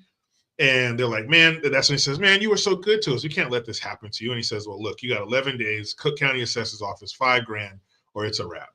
When they go, "We're going to get the money." And he said, "What you need to do is take your butt to church." And then Jake is like, "Man, I don't hear no jive ass preacher talking to me about heaven or hell." He's like, "You need to get your soul straight. You need to go down to church, see Reverend Cleophas, see what he's talking about." So because they respect him and have so much love for him, they listen to him. They go down to the church, and then Reverend Cleophas is James Brown. So you know that church service is Me and going my to be. brother would quote this to each other. He was saying somebody heard the jingling jangle Yeah, he's of 1,000 lost souls. Like he said, I heard a disturbing sound. It was a jingle jangle of 1,000 lost souls. Like this is one of the movies I can quote, Oh my God. verbatim. But he And tells they them, have I don't want to say stereotypical, but it's like the black is black church thing. The musical scene in here is so good it's insane. because they start going. Because Jericho, you've been to black churches, and they kind of do that preaching, singing. It's a little sing-songy, but then it breaks into a full-on song, and James Brown goes full James Brown. Yeah. And at one point, they have people jumping and flipping off of what must have been trampolines or whatever. And as a kid, I was just howling, laughing, watching this. I couldn't believe it. Black churches are like that. I mean, of course, this is turned up for comedic value, but yeah, they're pretty hype. We got the women with the big Kentucky Derby hats, and they have a fan, and people are dancing. And People passing out, running down the aisles. There was a church that was a few streets over called Victory Temple, and their choir, they had like a 30-person choir, but they made albums. Like they were that good. So the choir is awesome. You weren't falling asleep in that church. But James Brown, you got young right over that guy with the bass behind him, right over his shoulder, that young lady, that's Shaka Khan. Oh, really? Huge R&B, icon. Ray Charles, Aretha Franklin. I mean, this fucking movie was loaded, and that's just from the performer's standpoint, the singer's standpoint, and then the band that they eventually get back together. Those are like world-class musicians. I think it's the band from the Tonight Show. I'll show like 10 seconds because YouTube doesn't want you to show like 30, 40 seconds. I'll just show the music's going crazy. All the people are laughing, smiling, praying. And Jake and Elwood are just kind of standing in the back taking in this sermon. And then light comes through the stained glass like a cross, and it covers Jake, the fat one. And he's like, and the pastor, James Brown's, at one point in the sermon was like, "Do you see the light?" Elwood goes, "What light?" And he goes, "Do you see the light?" Because right now he's like shaking. He's like trying to hold it in. He's like, like he's getting all excited. He's starting to shake and shit. And Elwood's like, "Are you all right?" And like Gabe said, the light comes through, and he's just glowing. And he goes, "Do you see the light? There it is. Light? Do you see the light?" Oh man, love it. Can't hear it. Jesus H, tap dancing, Christ. And then they just start going. The point of the movie where they realize they need to go on the mission to save the church. They got to get the money to give it to the county assessor's office or whatever. And I don't want to play too much more. When he sees the light or whatever, he does cartwheel flips down the aisle. He does backflips. He does backflips all the way down the aisle. And he says, "The band." Insane. He grabs Elwood by the shoulder. He's all, "The band, man." He goes, "The band? The band." He goes, "The band." And they get it. Like, oh shit, this is how we're going to do it. We're going to go back on the road performing like we did. We're going to get that money. And then so they both go dancing down there and like dancing with everybody and shit. And it's a great scene. This is probably the most iconic scene from that movie, other than Aretha Franklin and the Ray Charles performance. But now they know this is what we're going to do. We're on a mission from God. That's it. We'll get the band back together, throw a big concert, get the $5,000, and then pay off the taxes. Yeah, that's it. And they're like, laser focused. This is what we're doing. Nothing's going to stop. So when you hear, you youngins, when you hear in modern parlance, when you hear people say, "Hey, we're getting the band back together," I think this is where it comes from, right? Because I can't think of other movies before this where like, "Hey, we're getting the band back together." No, but they keep saying that. They keep saying it in this movie, Yeah. And the other thing they keep telling people when they go to tell them, "Hey, to Donald Duck Dunn or all the different guys that are in the band," they go to different places to get these guys. And they keep telling them, "We're on a mission from God." Yeah. A mission from God. And it's reminiscent of an action movie where they're getting the team together. You're going to find these guys. They used to be, special forces, but now they're doing this or they're doing that. So you got to go to where they are and reassemble your team. So that's what they're doing. They're tracking these dudes down before cell phones and all that shit. So it's like, there's a scene where they go to the guy's mom's house to find out where they are, and they track them down and tell them, "Hey." And I think it's the reason they go for it is not so much because it's their old bandmates, because he's been gone for 5 years. He's in It's the because, clink. but I think it's because they see how serious they are. He's like, we're on a mission from God, and he's like, not fucking around. They're like, are you kidding me? And he's like, you see, he's stone faced, like, no, we're on a mission from God. Let's go. And plus, the reason that he was in prison is because he was doing something for them. Like he robbed a place to pay for something for them or something like that. I love this old Renaissance boomer. You're my people, dude. Because that just a bit outside. I say that so much to myself in my own head when somebody fucks something up or they get something almost right, but they don't. I'll just say it silently in my own head. Just a bit outside. And what was that? Bob Uecker? What was that guy's name? Bob Uecker. Yeah. He just passed away like this last year. Hilarious Yeah, guy, pro baseball player. And wasn't he the star of the show Mr. Belvedere? Yeah, he was the dad on Mr. Belvedere. Big song, the China. Never had, what was it? Yeah, Mr. Belvedere was the stuffy old butler from England or whatever. Yeah, who was with his American family. Fucking just a bit outside. Love the American early the 80s American sitcom. We're back. We're back. Woke is dying a humiliating death. And I think this stuff in California is like the serious, the deadly serious version of woke and DEI and all that liberal incompetence, but also the hilarious failures of all the crappy Disney shows and all the woke video games and comic books. Woke is losing. It lost, man. And I think we're good. Matthew Marston, friend of the show, star of Rambo 4 and Transformers and Resident Evil and many other things.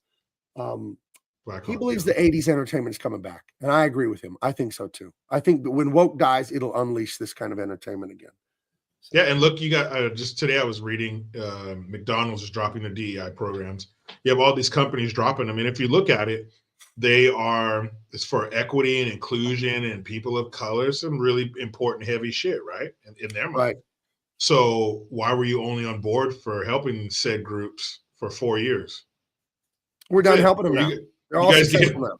You gave it 4 years and that's it. You know, basically our freshman to senior year, and that's it. So, you know, why were they doing it to begin with? Because their masters told them to. They don't give a shit. And I'm glad it's dead. And when it's dead, I'm going to piss on its grave because of the shit that they put us through. Michael Coulter wants you to know he didn't mean it about your 49ers, and he's sorry. I know. I'm just kidding. I know. It's football. Just football talk. Can you imagine if you did football smack talk and your friend actually got mad at you? That'd be absurd. Yeah, we wouldn't be friends anymore. Like you said some shit about the Broncos that I don't call you for like a week. Like, what are you, my girlfriend or something? Yeah, I just text you a question mark. Are we good? Or, no, you say something about the Broncos, and then 2 months later I said, well, you said Bo Nix wasn't a good You know, women will just drop something from December. It's like, well, in October, you said the Broncos had no chance in Kansas City at 11 a.m.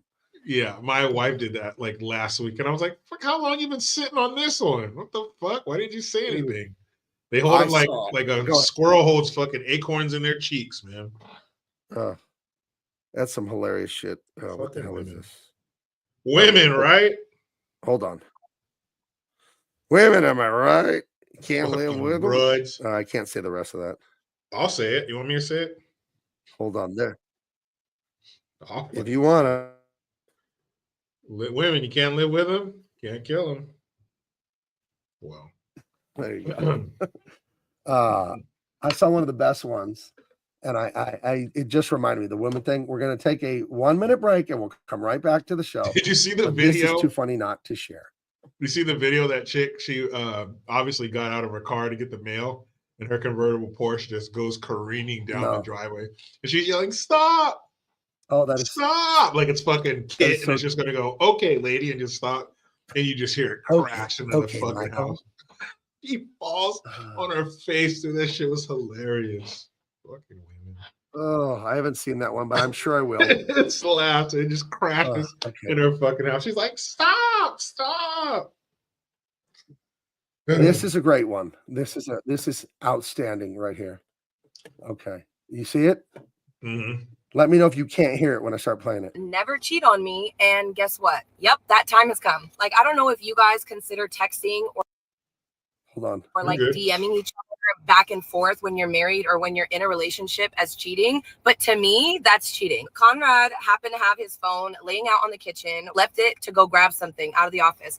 I happened to see that it was on Instagram, caught myself in his DMs. So I happened to scroll down and see a random girl, and I click on it. And sure enough, I saw that they were exchanging pictures back and forth. That is not okay. I sent a picture of yourself to another woman. The pictures that she sent him were even worse. You see a picture of her in a bathing suit, wearing a Raiders bathing suit, which happens to be my husband's favorite NFL team. And I know you guys are wondering if I've confronted him about this. And yes, Babe, give me the phone. It chugs. It was a dream. It didn't happen. It felt like it was real to me. I don't care. That's crazy. It was a dream, y'all. She's tripping. If you're dreaming about something, doesn't that mean something? I swear to God, it No, does. that means you I have heard this before. heard what? Fucking. So, because I watched that the other day, I was like, where's this going? This dude's texting other girls on Instagram and bikini. This guy's in trouble. It's like it was a dream. Like, oh, okay. Jericho, have you ever gotten in trouble for one of your wife's dreams? Fuck yeah, multiple times. Oh, in my dream, you were doing this and you were doing that. I'm like, and I'm laughing. She gets mad. Why are you laughing? Because it's a fucking dream. It's not real. It's no insight. You're not having a fucking vision of what's going to happen. It's a fucking dream. I'm half Arab, and for whatever reason, I wanted to irritate my wife the other day because it is fun to torture and tease them with mind games. So I started talking to my wife about being an Arab, and maybe I should have a harem. Maybe I should bring in a couple more gals. I told my wife, you could be the top one, though. We'll make them do laundry. You're the boss lady. My wife's like getting mad and trying to like argue with me about this and why it wouldn't be right and it doesn't make sense and it's not our religion. And I'm like, Makes well, perfect sense. And I'm sitting there just like arguing it, like, but I'm smiling like, and she's like seriously arguing with me about this. And I just start laughing. I'm like, you're getting real serious. Do you think, I told her, honey, do you think if you lose this argument that I'm going to go out and get a harem? I'm joking. Like they're on the porch and you're just waiting. And then like when I said that, I saw her eyes sober, like, oh yeah, you're teasing me. This isn't really going to happen. Yeah. Hell, have we met?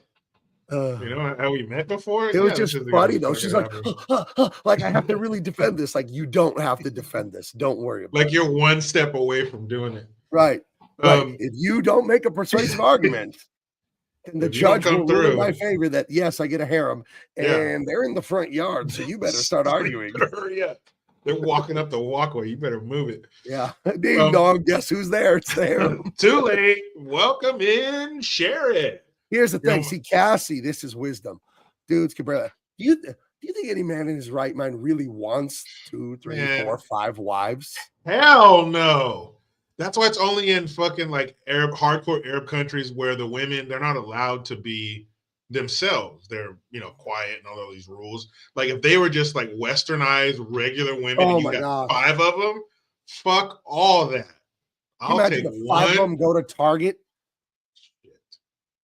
You're not buying 1 Starbucks now. Now you're buying 5 Starbucks. And then they start egging each other on. Let's get some brownies. Let's get some to go. Oh my God. Dude, that's 5 dreams you have to do. There's 5 dreams you did some fucked up shit in. That's 5. My wife will do sometime. Like my phone will buzz or something. Yeah, who's that? You bitch. But yeah, it is. Hand me my phone so I can talk to her. And then she just like, oh, you fucking blah, blah. I'm like, of course I'm going to fuck with you. You're bringing up some ridiculous premise that, yeah, that's my other family. That's my other wife texting me. Like, get the fuck out of here. What so I totally lean into it. Here in the news, they have a whole second wife and kids in like 2 towns over. Yeah. And I they lean tell their wife into it. for like 8 years, they're going away on business, 3 times a month. Yeah. And they're just between 2 families. I lean into it and I fuck with her so bad because that's absolutely ridiculous. Like I would have 2 of you? No fucking way.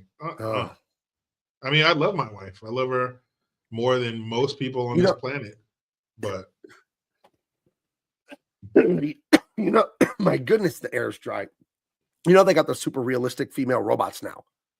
Yeah. I told my wife, what if I bought one of those, but it looked just like you? She got jealous of that. I said, first of all, it's a robot. Yeah, so there's no romance. It's like the toaster. It's not real. Second of all, it's not like the toaster. It's not built like the toaster. It's not like it's going to be this box with arms sticking out of it. You know what I mean? But so there's this movie that my wife was watching where it was like that. It was these androids, but they were super fucking realistic. And Megan Fox was playing the robot in this movie. Okay. So you're going to bring a robot that you can fuck into the house that looks like Megan Fox. And no, nothing's going to go wrong. Everything's going to be fine. So, of course, it gets all fucked up because that's the first thing we do with a robot is build one that we can have sex with. And even though, but let's put the shoe on the other foot. Let's say your wife is like, hey, I want to bring this robot in. He's 6'4". He has the dick root, at the base of his abdomen. He has abs. He's, tall, dark, and handsome and, smoldering and all this shit. But see, here's the difference between men and women. If they brought in a guy robot, you'd become friends with him and you guys would be playing Xbox together and watching football and eating hot wings. Dude. And the she two would of you fucking would be hate ignoring that her. Like, no, me and Billy, we're going to go shooting. Why? Come on. He already loaded up the truck. I'll be right there. Hold on, man. This guy's crazy. I'm going to charge him on the way there. So yeah, that probably backfire. But, Heather wants to know why you want two husbands. I have no idea. I'm not a lady. I wouldn't know. I don't want one husband. No, thank you. Agent Cub wants to know where Dean is. I believe he's at his house in Las Vegas, Nevada. Yeah, You'd have to ask him, though. I I no longer do hourly Dean updates. I quit that Twitter account. But wouldn't that be, I think it would be different for a woman to have two husbands versus a man having two wives. Like, I think it would be better for a woman to have two husbands than it would for us to have two wives. I think it'd be easier for them. Because your husband's not going to we don't do shit like that. We don't have the weird dreams. We don't hold on to shit and that, just like woman shit. We don't do I had a dream you were vacuuming while I was trying to watch football. They don't do that shit. So I think it would be like a lot more shit we get done around the house. I'm sure there would be the occasional three-way, but I think it would be pretty easy for a woman with two guys, right? I don't need any humanoid robots in my house. Although I do think in the next few years we'll have like C-3PO kind of stuff, and we'll tell them, "Hey man, can you go fix that thing in the backyard?" And I think they'll be smart enough to do it in our lifetimes. I think we'll have stuff like that. Yeah, but then you always have that iRobot Terminator scenario in the back of your mind where they all go online. Hey, I'm the comic book writer. Okay, they become not gonna happen. Self-aware, in August of 1997, and then we have these killers in our house. So I think anything more than just a box with arms, we're gonna run into problems. Yeah, I don't know. Somebody's gonna fuck Bottom line is, my wife doesn't want me to get a robot that looks just like her, because that was also a very realistic proposition that was about to happen. Okay, but it can look but if it's like a robot with no genitals, then we're good. But if it's like the male robot is like, it's fucking 8 inches of dick, like why? Why does he have an 8-inch dick? Why does that robot have that? Just like a female robot, why does she have a vagina? Why would a female robot have a vagina? C-3PO, you're watching football, and you tell him to make you like the best Italian sub, and he does it, right? This is what I want the robot for. That'd be cool, yeah. Clean up my mess in the kitchen, whatever I did, make me some dinner. It's nice. Yeah, fix shit. I could teach him how to draw and write comic books. He could do my job for me. I could just get on a jet ski somewhere. Yeah, he'd be chilling. Yeah, that would be pretty awesome. And they're like, yeah, fucking tell me how awesome I am. Of course I will. Oh no, Jericho timed out or I timed out. You timed out. I'm like so timed in right now. Hello. Can you hear me? I can hear you. Can you hear me? WTF. Yeah. So let's get through the first 2 minutes of this movie. Oh, chugged again. There we go. You back? We're here? Yeah. I don't know what the F's going on. Okay. WTF. All right, I know you're here. Okay. Anyway, I do want the robot butler. But I don't want the robot wife. I want the robot butler. Okay. Yeah. Hey, are you listening? You listening, Adrian? The butler, calm down. Not the wife. Calm down. Relax on the cyborg. Calm down. It's not even real. They don't exist. I do. I'm most interested in the robot being a good cook. That's what I'm most interested in. I want good sandwiches, Can he fry hot wings and not overcook them, but get crispy skin? They would have to. It's a robot. They would have to have the proper techniques and abilities to achieve perfection in the kitchen. Why not? Right. They would flip it. They would, flip things at the right time and right temperature and right ingredients, right measurements. Oh man, amazing! Imagine having a Michelin star fucking robot chef robot in your house. Right. All you have to do is give him the ingredients, and it's going to be. No, you send his ass to the store. Time. You send him to the store to get the ingredients. Yeah, it would just every meal is just orgasmic. Right. Oh, that'd be awesome. Then you would want to fuck it. See, and then we're still having problems. We're still having problems. This food's too good. The only way I can repay you is with sex. You don't have any money. Is there any way I can repay you for this peanut butter and jelly sandwich? I have an idea. Oh, jeez. There you go. Okay, we got to get back to this movie. Anyway, they realize they need to go get the band back together. They're driving down the road, and the cops pull them over, and the cops are not nice to them. Well, he does have a suspended license, multiple warrants. So this is true. They kind of have to do it, and they blew a red light. That's why they pull him over. So that's not something you could really let slide. So they blew a red light, and then they're right there. And they in 1980, he even had some computers in the cop cars. Fuck it. And imagine, just think of how far we are into the future, where 44 years ago they had computers in the cop cars. Wow. But it tells them, has all these issues and warrants and arrest 56 moving violations. 56. That's a lot. 116 parking tickets. Outstanding warrants, outstanding parking 116. Arrest driver, impound vehicle. Straight up. So no questions. Jake is like, hey, I just got out of prison. Don't feel like going back. And Elwood's like, no problemo. And they take off at high speeds. They drive through a mall, through a Sears. Hold on. Right before this scene, they're talking about getting the band back together. And he says, cool, man. He's like, we'll get them. We'll get their names and numbers. Oh, you got them all, right? And we'll find them and we'll get the band back together. And he goes, well, I didn't really keep in touch with them. He goes, but you wrote me and told me that you kept in touch with them. He's like, I didn't want to take away the only thing that was keeping you alive in there. He's like, so you fucking lied to me. He's like, well, I was bullshitting you. You lied to me. He's like, it was bullshit.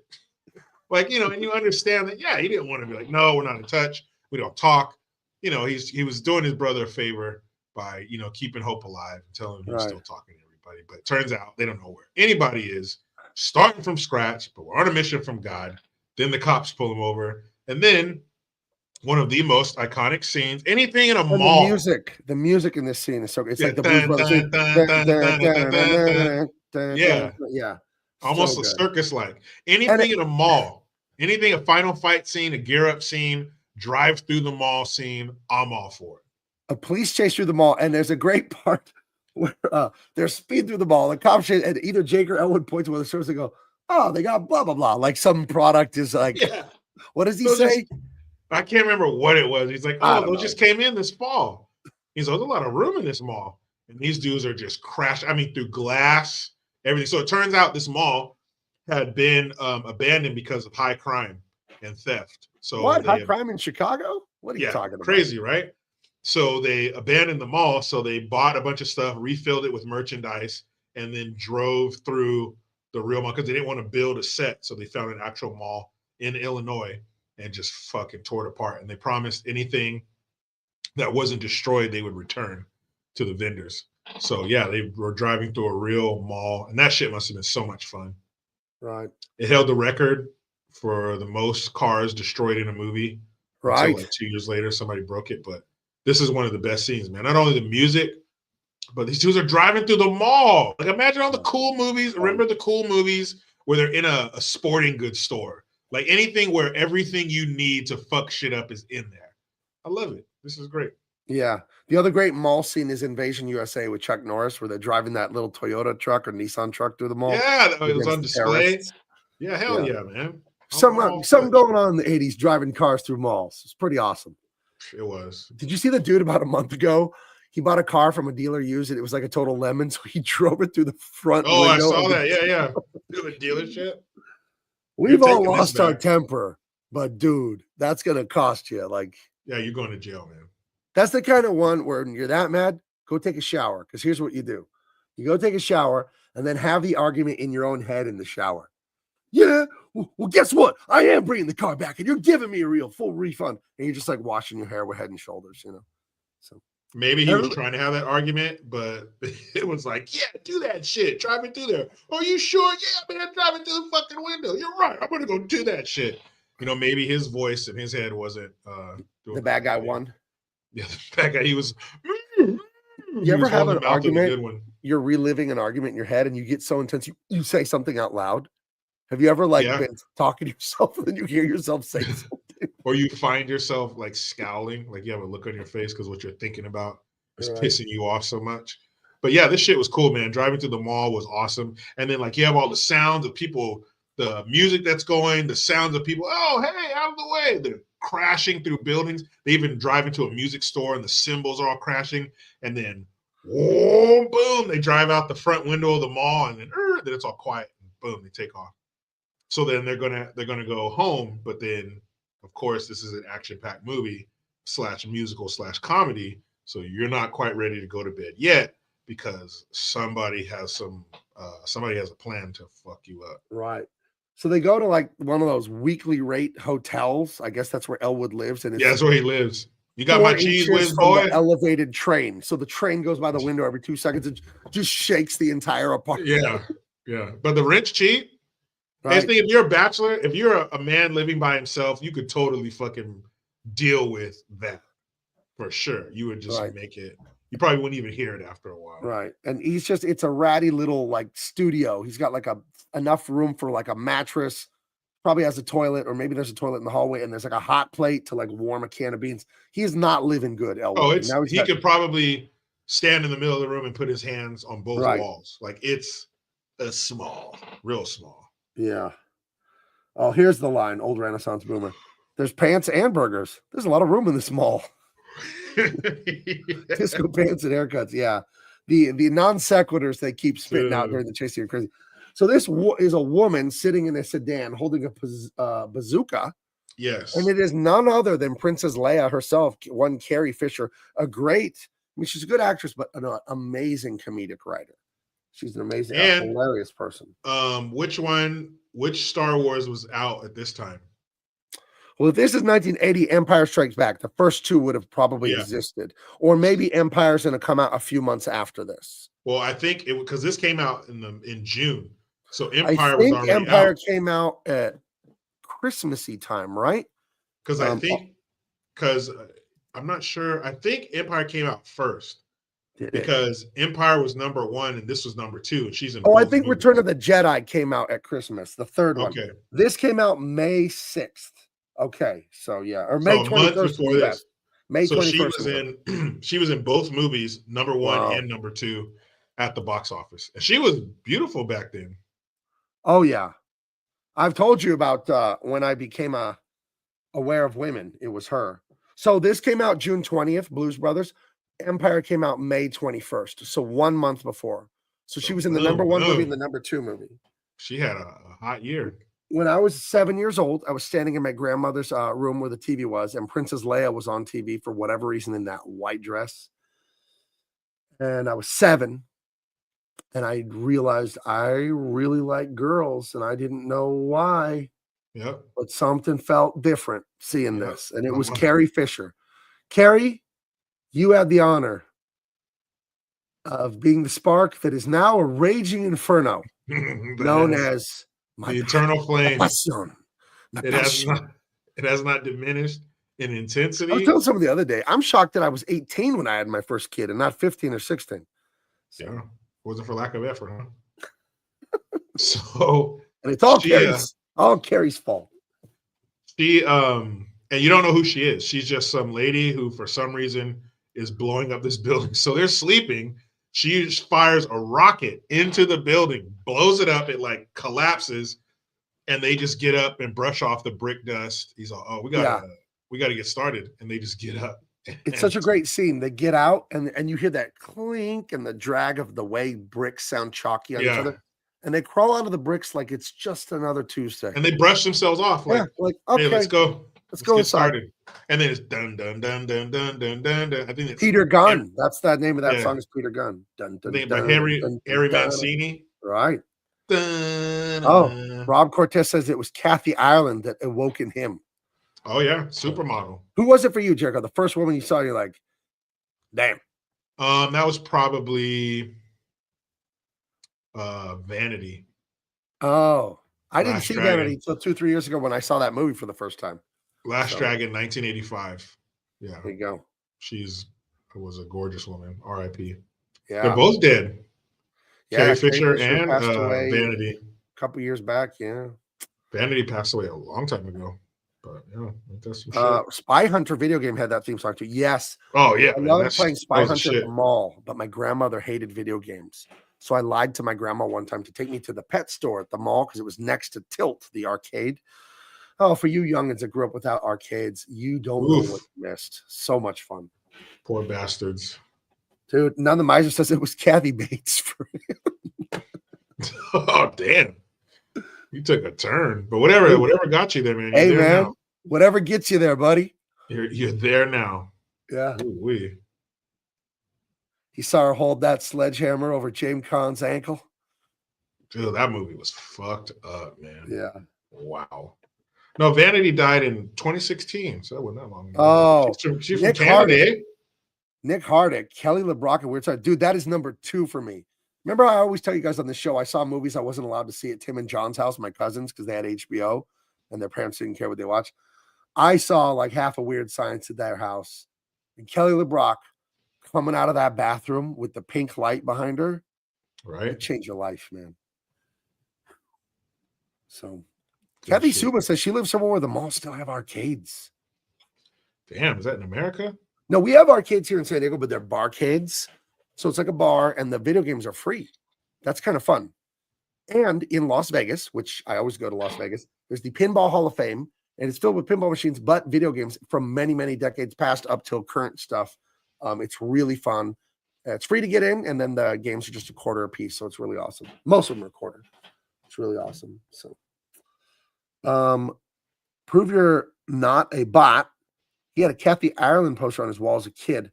My buddy, who remained nameless, Chris, he had a Makita Power Tools, a Makita drill like poster that mechanics have in the garage. And the woman was, I'll never forget, wearing like a plaid lumberjack, like button shirt, jean shorts, holding the Makita drill up. Her shirt was open in the front. And they were hanging out. They were hanging out. And his mom let him hang it on the wall in his room, dude. We were like 15. I couldn't believe it. So, yeah. Damn. I remember those. My dad had buddies, with shops or whatever. Right. And there was always that, some kind of beer calendar, some shit, or a poster that came with it and had some titties. Yeah, man. Right. Great. Loved it. But can you imagine your buddy has that and you're like 14 or 15 or whatever? So you're shedding your childhood layer by layer. I guess those things happen. And it's your rite of passage. It's time. Yeah. And for those wondering, this is Kelly LeBrock and Weird Science. Yeah. Which I also saw. I saw a few minutes of this at like 8 years old or 9. So yeah, you don't understand what's happening, but you know something's happening. Right. You're like, she's pretty. You just know something's up. So anyway, they almost get blown up by this by this shoulder-mounted rocket. And then they casually just go back in the house. Oh, here it is. Here's the apartment with the train outside the window. That's you're using the word apartment very loosely. Yeah. Very loosely. Something tiny. Look at the wall again. He has MLK and then some, it looks like some singing people. I don't know who they are. And that's the whole thing. And he starts talking, he turns to talk to his brother, and he's already asleep. So he puts a blanket on him. They had quite a day. So now we meet John Candy and the two, I guess, are the sheriff's deputies or are they police officers there? They're Illinois State Police, right? Yeah. On the left, they were the ones driving the car through the mall, and then John Candy's the big dog, and he's going to head up this manhunt to find these two vagabonds. Yeah, John Candy, Love another huge comedic star. Is probably just getting started because this is 1980. Right. So this is before the Uncle Buck and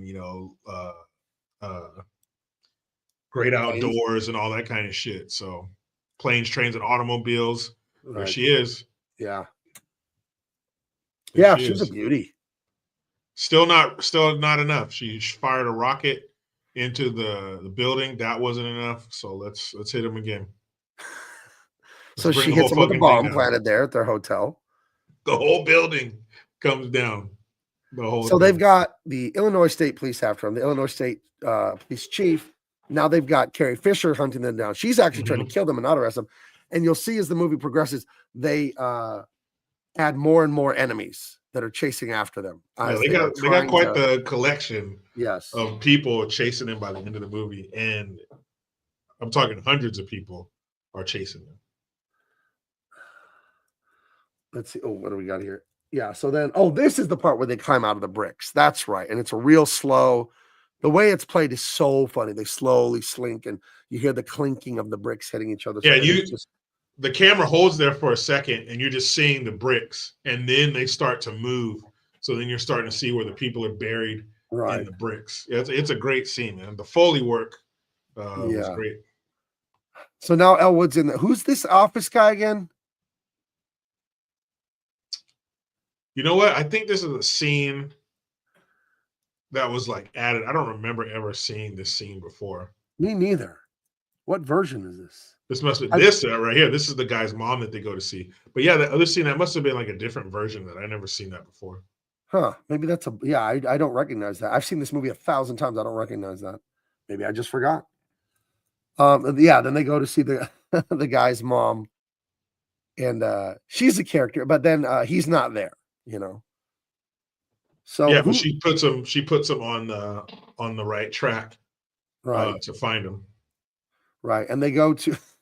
I love this. So their old organ guy that was in the Blues Brothers band, he's playing at some, I don't know what kind of club it is, but he's speaking Spanish, and he's saying, "Tell me when, tell me when, tell me when," but it's in Espanol, so it's "Dime cuando, dime cuando." That's "tell me when," And I don't know why, but it always made me laugh so hard. Is he? I think they're just doing that Spanish song. It's a bunch of like older white people. Or whatever. I don't know, but it was hilarious. See, old Renaissance movie says I don't remember either. Yeah, I don't remember that scene. I don't know how I could not remember a scene in this movie because I've seen this movie a zillion times. I don't know. Oh, I remember this one. And that's what he's then seen. He goes, "We'll be right back after a brief intermission. Don't you go change it." Oh, I meant this one right here. That shit. Yeah, I don't remember that. I don't remember that. This is Murph and the Magic Tones. He goes, Murph and the Magic Tones. Murph and the Murph Tones. Yeah. He goes, those fucking monkey suits. Starts talking shit to him. Right. That shit is so funny.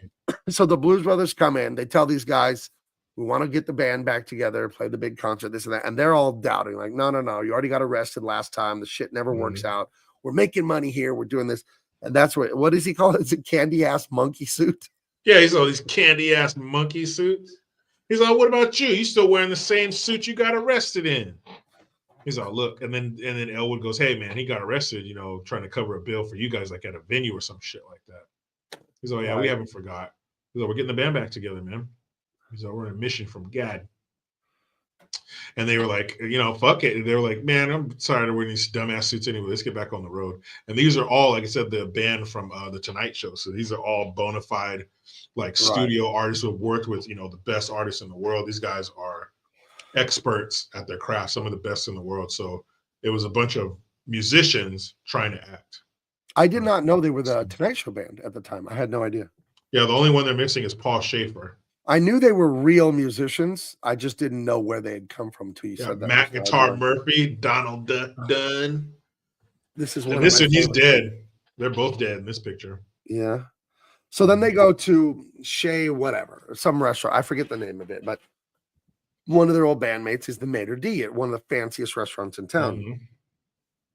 And they come in and he like sees a ghost, right? When he sees them, like, "Oh my gosh, it's like, oh fuck. Yeah. And they sit down and he even says on the phone, the guy's talking to him, he goes, "When they let you out?" And the guy's like, "What?" He's like, No, not you, sir." Like he was totally fucking thrown off by seeing him. This is so good, this scene. because they tell him to come back, and he does not want to join the band. He does like, no, I've got a serious gig here. I'm making good money. I'm respectable. I'm not running from the law with you guys. So they sit down, they order the shrimp, they order the wine, and they're like linking arms and eating each other's shrimp. They're talking loud. They're being crazy. At one point, Jake, the fat one, he turns to the table next to him. It's like a family with like 2 or 3 daughters, and they're girls. Yeah. And he says, the girls, how much for the little girls? And the dad's like, what? He's like, the girls, I want to buy your women. He's like, how much for the women, sir? Sir. Yeah, man. They're just being total dicks. You know, look at them with their napkins stuffed in their collar, and they're eating like handfuls of bread, throwing shrimp at each other. Yeah, man, they're just being total dicks because they want him to come back. Yeah, and they tell him if he doesn't come back and join the band, they're going to come to his restaurant every day for like breakfast, lunch, and dinner, and act like animals. He's like, fuck, all right. And so he like puts his feet up on the table and like, you know, drinks the champagne. The guy's like, sir, and he's just totally ignoring him because he don't work there anymore. You know, right? He's gonna be back in the band, but he calls him over and he's like, "Sir, we'd like a new table." He's like, "What's wrong with this one?" He's like, "Well, these men, they're loud and they smell bad. I mean, real bad. You know, that upper crusty, almost British American accent." He's like, "I mean, they smell bad." And he's like, "I'll see what I can do." And then that's when they tell him, "Look, motherfucker, come back with us and we'll be back here every single day." Because they were telling him at the last place with the band, he was like, "Man, you're not going to get that dude. He's pulling down $600 a week. That guy's making good money." In 1980, hey, that was some good cash. He probably had a nice little bachelor pad, nice car, clothes, and all that. So, yeah, if you want to make yourself sick, think of how good it was to make $600 a week that long ago. But just yeah, they're like, "No way you're going to get him." He's like, "Don't worry about that. We'll get him." You ever been out like at the movies or a restaurant and someone's just causing a scene and you just can't believe what they're saying or doing? Yeah, unfortunately. Yeah. And it's fucking embarrassing and it ruins it for everybody. Act accordingly in public. You know where you never have to worry about someone causing a scene when you're eating out and trying to enjoy a family dinner? Pasta mania, brother. That's right, brother. I'm the security here, dude. You want to act up here, brother? I'll throw you out on your ass, dude. Happy New Year, brother. Happy New Year to you, Hulkster. Now, I've heard you don't put up with crap at Pasta Mania. People start acting out of line. I mean, how do you deal with them? What if you had 2 brothers, black suits with black sunglasses and black fedoras? What if they were throwing pasta fajoule at each other? I'd tell him one time, brother, you got one chance to knock it off, dude. And I'm going to take this size 15 boot, brother, and I'm going to put it across the left side of your face, dude. I don't want to do this, brother. I'm in the back kitchen, man, hands in that sweet semolina, brother. I'm just trying to turn out good pasta, dude. So if I got to come out here and lay down the law, brother, it's going to hurt, dude. Now, have you ever had to leg drop a customer? And have you ever had to do that? Have you had to go that far? I did, brother. And they were like, "Don't do it, Hulkster. Don't do it, brother. She's 95, dude." But I told her, if you blow out those candles and cause my smoke alarm to go off, brother, I'm going to come out here and I'm going to show you these 24-inch pythons, brother. I'm going to pick you up, dude, and I'm going to leg drop you right here at Pasta Mania, brother. Oh, my God. It sounds intense. How was your holiday? It was great, dude. Santa came by, dude, and he left the Hulkster a lot of cool stuff, brother. I got a brand new motorcycle, a nice red and yellow Harley, dude, to ride up and down the PCH, brother. But I can't right now, dude, because there's too much smoke from those fires, dude. Now, if Gavin Newsom were standing in front of you, what would you tell him? The governor of California, what would you tell him? I wouldn't say anything, brother. There's no more words to be said, brother. I would just grab that son of a bitch. I'd throw him down like I threw Andre the Giant down in the Pontiac Silverdome, brother, in front of 93,000 Hulkamaniacs, brother. And I'd leg drop that slick-haired, devilish son of a bitch until he died, dude. Oh, my gosh, that's too much. Now, the other day, you had WWE on Netflix on Monday Night Raw. And you got booed severely by the Los Angeles liberals in the crowd. Do you have anything? What do you think of that? Did that hurt your feelings? You understand? Hey, it's California. They don't like MAGA or anything like that. How did you feel when what you thought was 18,000 Hulkamaniacs started booing you. I don't care, brother. It's Los Angeles. It's a shithole, dude. Nobody's a true Hulkamaniac who's been saying their prayers and eating their vitamins, brother. No one's ever gonna boo the Hulkster, dude. Oh, terrible, terrible. All right, we got any specials coming up in the new year? Is everything the same over at Pasta Mania in Clearwater, Florida? Of course, brother. All through 2025, dude. It's 50% off penne pasta, brother. All right. And the last thing I heard, now this is breaking news here on Double Impact. You're not going to hear this anywhere else first. Donald Trump has nominated you to be part of his administration. Do you want to talk about that at all, or is that still under wraps? I mean, I kind of spoiled it here, but you have a pretty important role in the government. I can't specify too much, dude. But I'll tell you this, brother. I'm going to have a uniform on with about 4 stars on my shoulder, brother. It's going to get crazy, dude. Oh, that sounds fantastic. Well, guys, enemies of the USA, watch out, because he is a real American. The great Hulk Hogan, everyone, from Pasta Mania all the way down in Clearwater, Florida. Kids eat free on Tuesdays. Wow. Hey, watch your ass, world. I'm glad he signed up to be our sponsor again in 2025. That was really awesome. Yeah, I think we have like a 10-year contract with him. Yeah, it was a tense negotiation to get him to re-up, but I think we got him locked in now. It was. He kept bringing out different pastas. I'm like, man, let's just sign this paperwork and get out of here. But I will tell you this: if he has something to do with our military, I hope that he dresses like General Patton. Well, he is a real American. He'll fight for your rights, and he'll fight for what's right. You know, and he'll make sure you say your prayers, eat your right. vitamins, and respect your parents. What's wrong with that? Nothing. It's perfect. Nothing. Then let's do it. Rob Cortez says, I voted for him, even made it out to Coachella. That was great. It sucks standing up all day, but it was great. Rob, I was going to go to Coachella when Trump was there, but I had tickets to go to, and I also helped out at the theater in Escondido, that's North San Diego, for Tyrus, my friend that I'm doing a comic book with.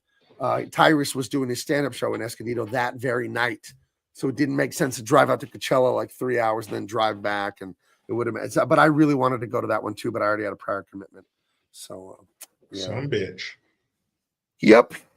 Speaking of that, let me show you something really quick. Let me show you something. You want to see, do you guys want to see the Unstoppable Tyrus comic book? Yeah. I have a lot of it done. I'm on page 16. Show it. I'll show some of it. Pull it right out. Here. Show it. Pull it out. All right. You know what? I'll do you one better. Here, let me make this bigger here, and let me do this. Hold on. And let me do this. You want to see a little bit what I was working on today? Here it is, right here. Let me pop it on the screen. There's my iPad over on my desk. Can you see that at all? Now I'm stepping away from over there, but this is what I was drawing today right here. You see that? Can you see that, Jericho? I can't hear you at all, dude. Can you hear me now? Yeah, I can hear you now. Can you hear me? Yes, I can see it. It looks okay. great. So this is these are the pages on my iPad for the You see? Here's the first page of the comic. Is that coming through clear, the image? Because I just have a camera on it. But yeah, this is what I've been drawing lately. I'm doing the inks on this. And, let's see. Oh, here's a pretty face. I live streamed myself inking some of that yesterday. So let's see. We'll make it even bigger. You see? So yeah, that's what I was working on yesterday. That was let's see. Yep. So I don't know if you can hear me because I haven't heard you at all. So how about now? I can hear you now. Okay. If you were saying anything the last minute or two, I didn't hear a word you said. Yeah, it looks great, man. All that looks awesome. Thank you. That Dane looks gorgeous. Let me open a file from in my computer because that was a camera looking at my iPad and blurry, and we'll get right back to the movie. But hold on. Here, I'll open this page here. Here's a page here. This is page 1. Now, if you love like ancient mysteries and civilizations, but you also love superheroes and all that good stuff, then you're going to love this. You're absolutely going to love this.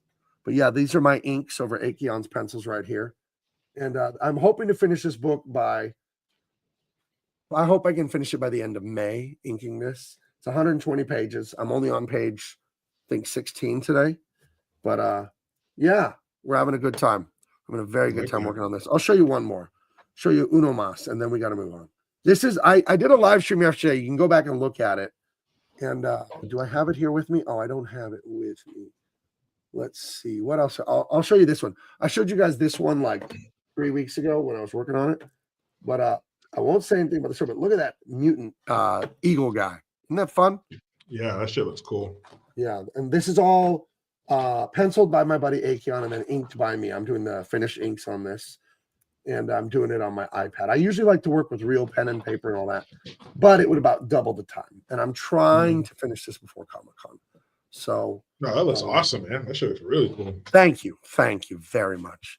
Yeah, it's a lot of fun, and there is a live stream of me inking one of the pages yesterday. Let's see, Gabe, are you talking about like Cidercade? Because Cidercade is badass. That's the first arcade I've been there.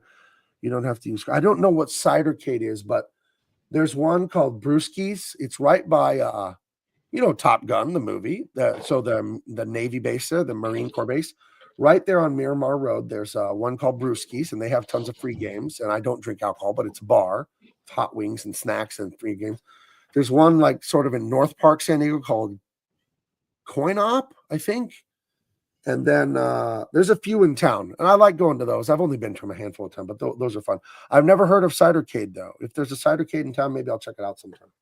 But yeah, any of those places. Cybercade. That sounds fun. All right. So, anyways, they convinced the Metal D to join the band, or else they will keep going back and back. Yeah, it's like I can't have that. So let's go. Yeah, Cassie says I prefer traditional media myself, but doing Sonic Shadow acrylic cameras. That's awesome.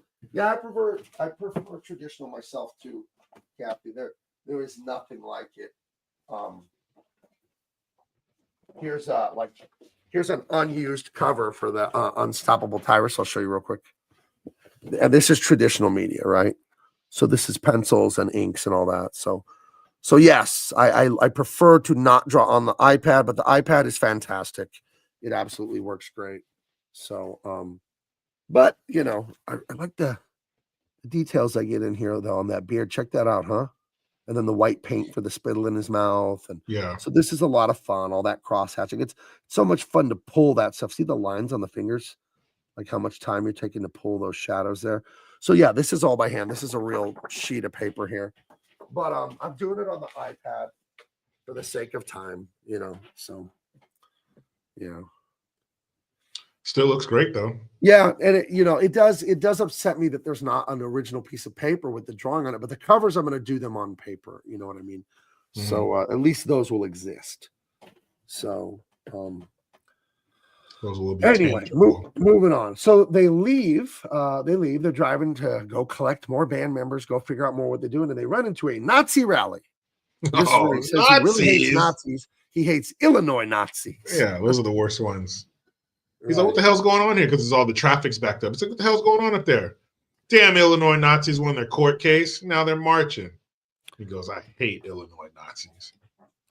So then he goes around, goes across the bridge. So either they stand there and get hit by the car. So instead, they all jump over the side and land in the water and shit. Right. So now, fuck you. They have John Candy and the state police. Whoops. They have Princess Leia and her bombs and bazookas. And now they have Nazis. So they keep collecting enemies who are going to keep following them through this movie. Mm-hmm. So, yeah. Damn it. The Illinois Nazis on his tail. That shit is so funny. So now they head to an ethnic neighborhood to go get our good friend from Predator, by the way, right? No. No, oh my gosh. He has the same haircut and mustache. But it's mustache. No, they're both dead. R.I.P. But no. That was surprising to me. You know what? In my mind, I've confused them, I think, pretty much my whole life.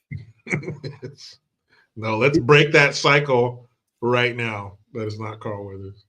But, he's in like good shape. you know, they do got the same mustache and shit. So see how your young eyes could. I think that's one of those tricks you do to yourself when you're young. You get something wrong, and then you just stick with it for years in your head. Yeah, there's no reason to challenge it. No, you know, it's not like you're having Blues Brothers discussions. You definitely see the resemblance, but then you look, you're like, no, that's not him. Like, no. But so that's just a mistake I made at like 8 years old, and then I just ran with it. Oh, fuck it. No one's gonna stop me, man. This is what I think, and that's it. Right. Do you see the resemblance at all? I mean, I get it, especially because he's he's in shape, So yeah, I get it. And sometimes when you're a kid, shit's kind of like fuzzy, like you don't really. Well, and you know what they say. All line cooks look the same. They all look the same, man. That's one of the first things my dad told me. He's like, those damn line cooks, don't you? I was like, yeah. He's like, all look the same.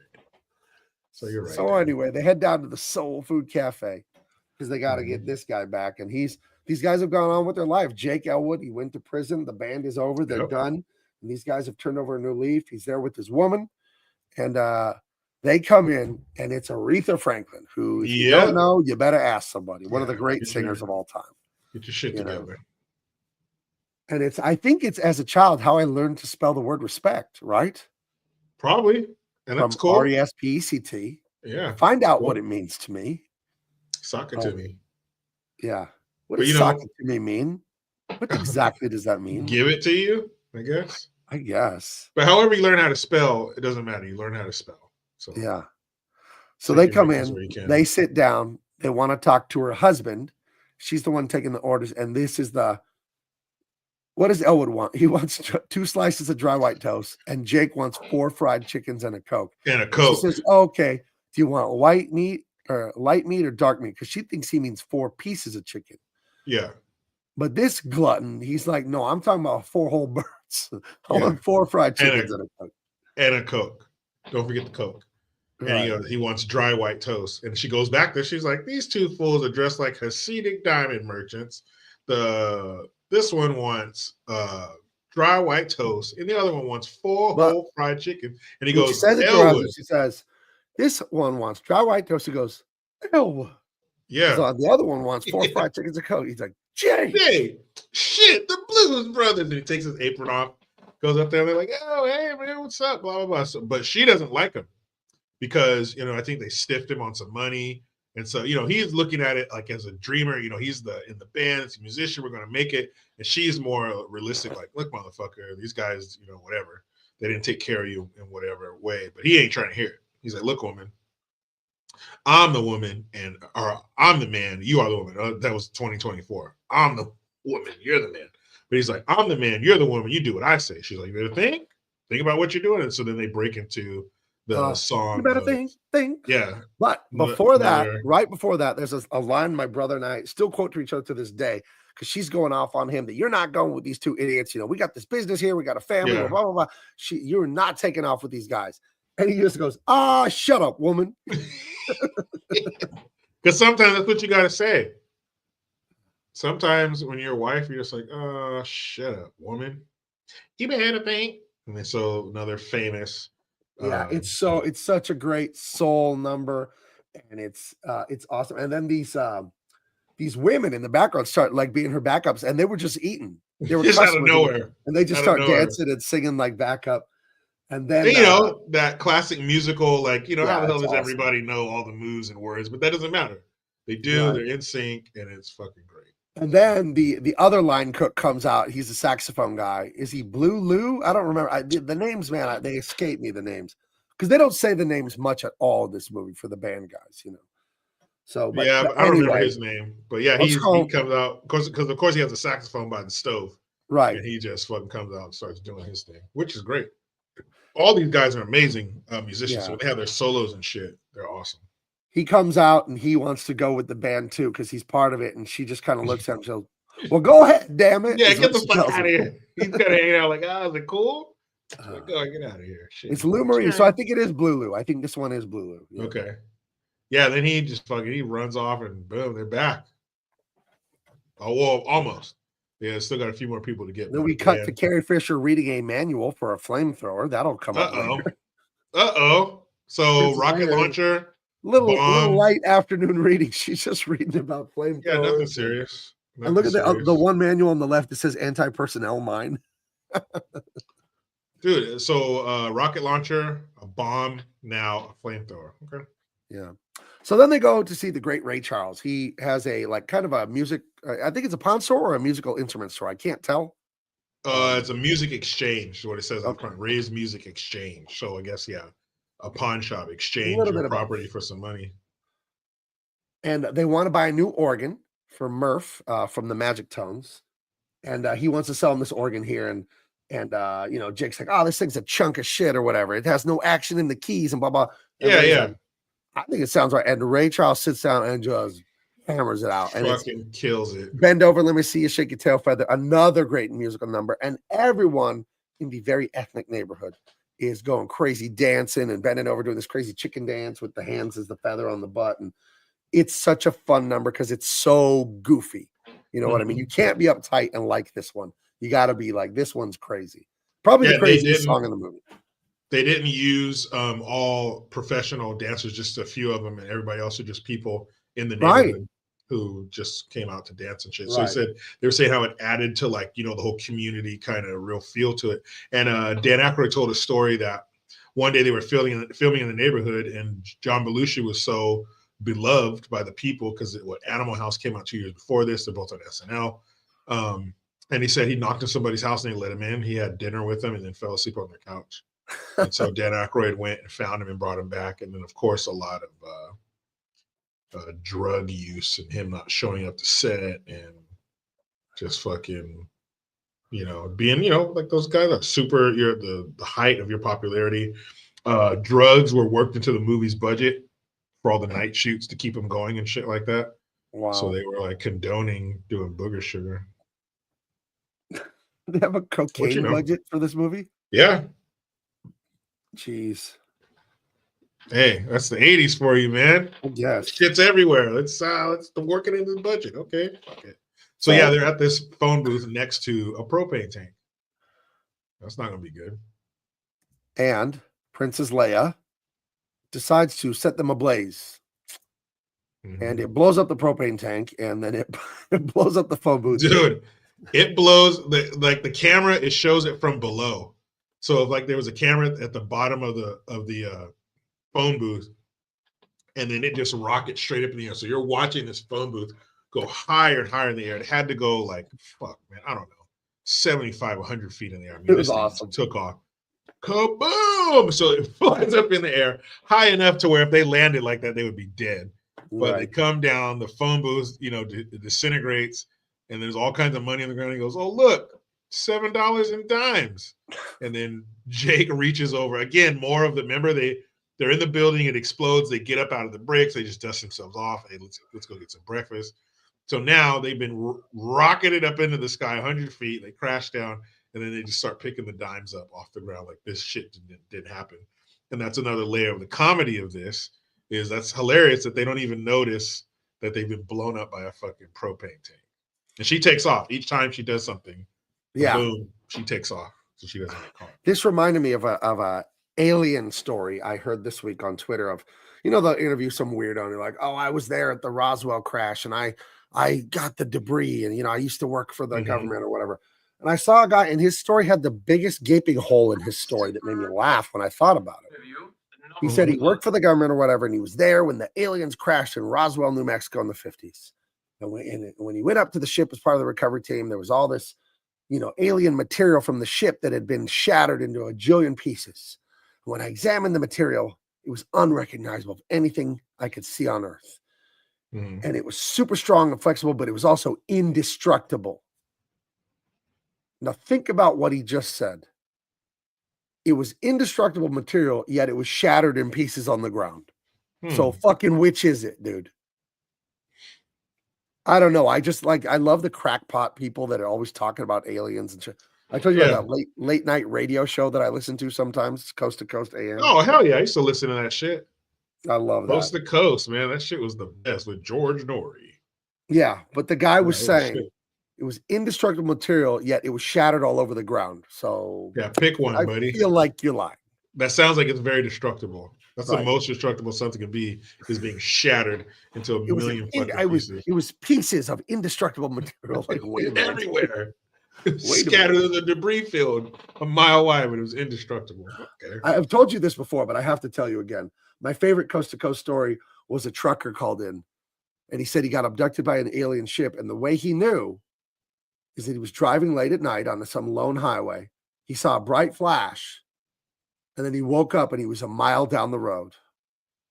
And he knew they abducted him and then put him back. That's what we all think when something like that. It's like, brother, I feel like you fell asleep on a straight road and you got very lucky for about a mile. So, and my butt hurt. So there you go. One of them aliens, he disguised himself There you go. as a police officer who flagged me down and then wanted to probe me. That's the fucking proof right there, man. My asshole hurt. All them aliens like to play in your butthole. Why is that too? It's always probing. Like, that's the only way they can get inside of our body. Is that way? Okay. Super advanced alien race. All right. Cassie Suba's got to go night. She's had a long day, but thanks for tuning in. Peace out, Cassie. Thanks for being here. None of the Myers says, I love it when they show their probing show. Yeah, I don't know what that is. I'm not sure. I don't want to know, to be honest. Yeah, keep that part of the story. Yeah, that can stay. Keep that one to yourself. I don't need to call know. Those inside thoughts. So keep those inside. Let's get through a few scenes here. Yeah. So the Nazis are plotting their revenge. They're going to go after the Blues because he's like, I got a buddy at the DMV and he gave me an address for those Blues Brothers. And he goes, what is it? He's like, it's whatever West Addison. And they all show up and it's fucking Wrigley Field. So now they're really pissed. And he says, make sure all your guys are monitoring the CB radios for state and local police because they're going to screw up. And he's like, they better hope the police get them before we do. Right. So now the Nazis are pissed. Now, this is one of a movie filled with scenes. This is one of my favorite scenes. They go to Bob's Country Bunker. They've got the band back together. And they're going to get paid X amount of dollars to do some songs tonight. Plus $200. $200, and then they get in there and they ask her, what kind of music? We do both country and Western. So we got both kinds, country and Western. I always love that line. Oh shit! Hands them a couple beers, and the guys are playing, drinking beers, man, getting ready. Rolling. Well, they first, Rawhide, which is first they do their music. It's like da na na na na da na na na na. So they're doing the old shit, right? The blues. This country's like, boo, man, fuck that. So they're throwing beers and bottles and shit. There's chicken wire on the front of the stage. And so they're throwing shit like there's chicken wire protecting them from beer bottles. Yeah. It's like, boo, man, I don't hear that fucking bullshit. And so even the club owner, Bob, he turns the stage lights off and turns their shit off. Like, what the fuck is that? He's like, I ain't no Hank Williams Jr. And so he goes, man, we better play something. These guys are going to tear this place apart. He goes, remember that show Rawhide? They're like, yeah, he's all Rowdy Yates. Like, yeah, let's play that. Ding, ding, ding, ding, ding, ding. And the crowd's like, yee, that's better, brother. So I love it. They play Rawhide, and Jake gets a whip from the wall, and he's he's whipping cigars out of people's mouths. Yeah, man, that girl smoking a cigarette, and he cracks the whip, and he fucking snatches the cigarette out of her mouth. And so now people are like, yee-hoo! So they start singing Stand By Your Man, and that dude's all sad because everybody else is all coupled up. And he's people all snuggling and getting teary-eyed. Yeah, no, Stand by your man. He's all fucking crying, drinking his beer. Yeah. And so, they're pulling out like all the real poppy country songs that like everybody knows about. Right. Barely getting by, by the skin of their teeth. It's a success. Everybody loves it. And he goes, he's like, man, I got some songs I want y'all to play.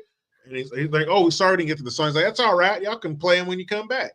He's like, oh, yeah, we need to settle up, and pay the guys so we can get out of here. He's like, yeah, no problem, man. Let's see, going to pay you $200.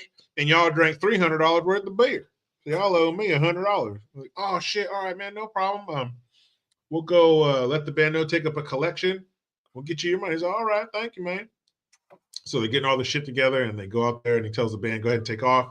What a success. He's all, we're doing it. We're going to get a bigger place next time, bigger venue. We're back, man. Let's do it, fellas. Totally blowing smoke up their ass.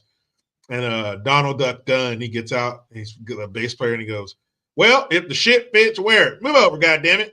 The guy scoots over, and he gets in the back of the car. And they take off. And so Bob comes out. "Hey, man, you got that money?" He's like, You "Oh, boys yeah, drank man. a lot of beer. Y'all drank a lot of beer, man." And he goes, "Yeah, no problem. I'll take care of you." And so he tells these guys, he goes up to him. He goes, "Yeah, we're so-and-so from the, musicians board. And you guys can't play here tonight because you don't have any permits." He's all, "Permits, man." And that's another guy. He was like on the A team as like the bad guy, the leader of the bad guys. That's another face from like 80s sitcoms and movies. And he goes, "What do you mean, man? We ain't got no permit."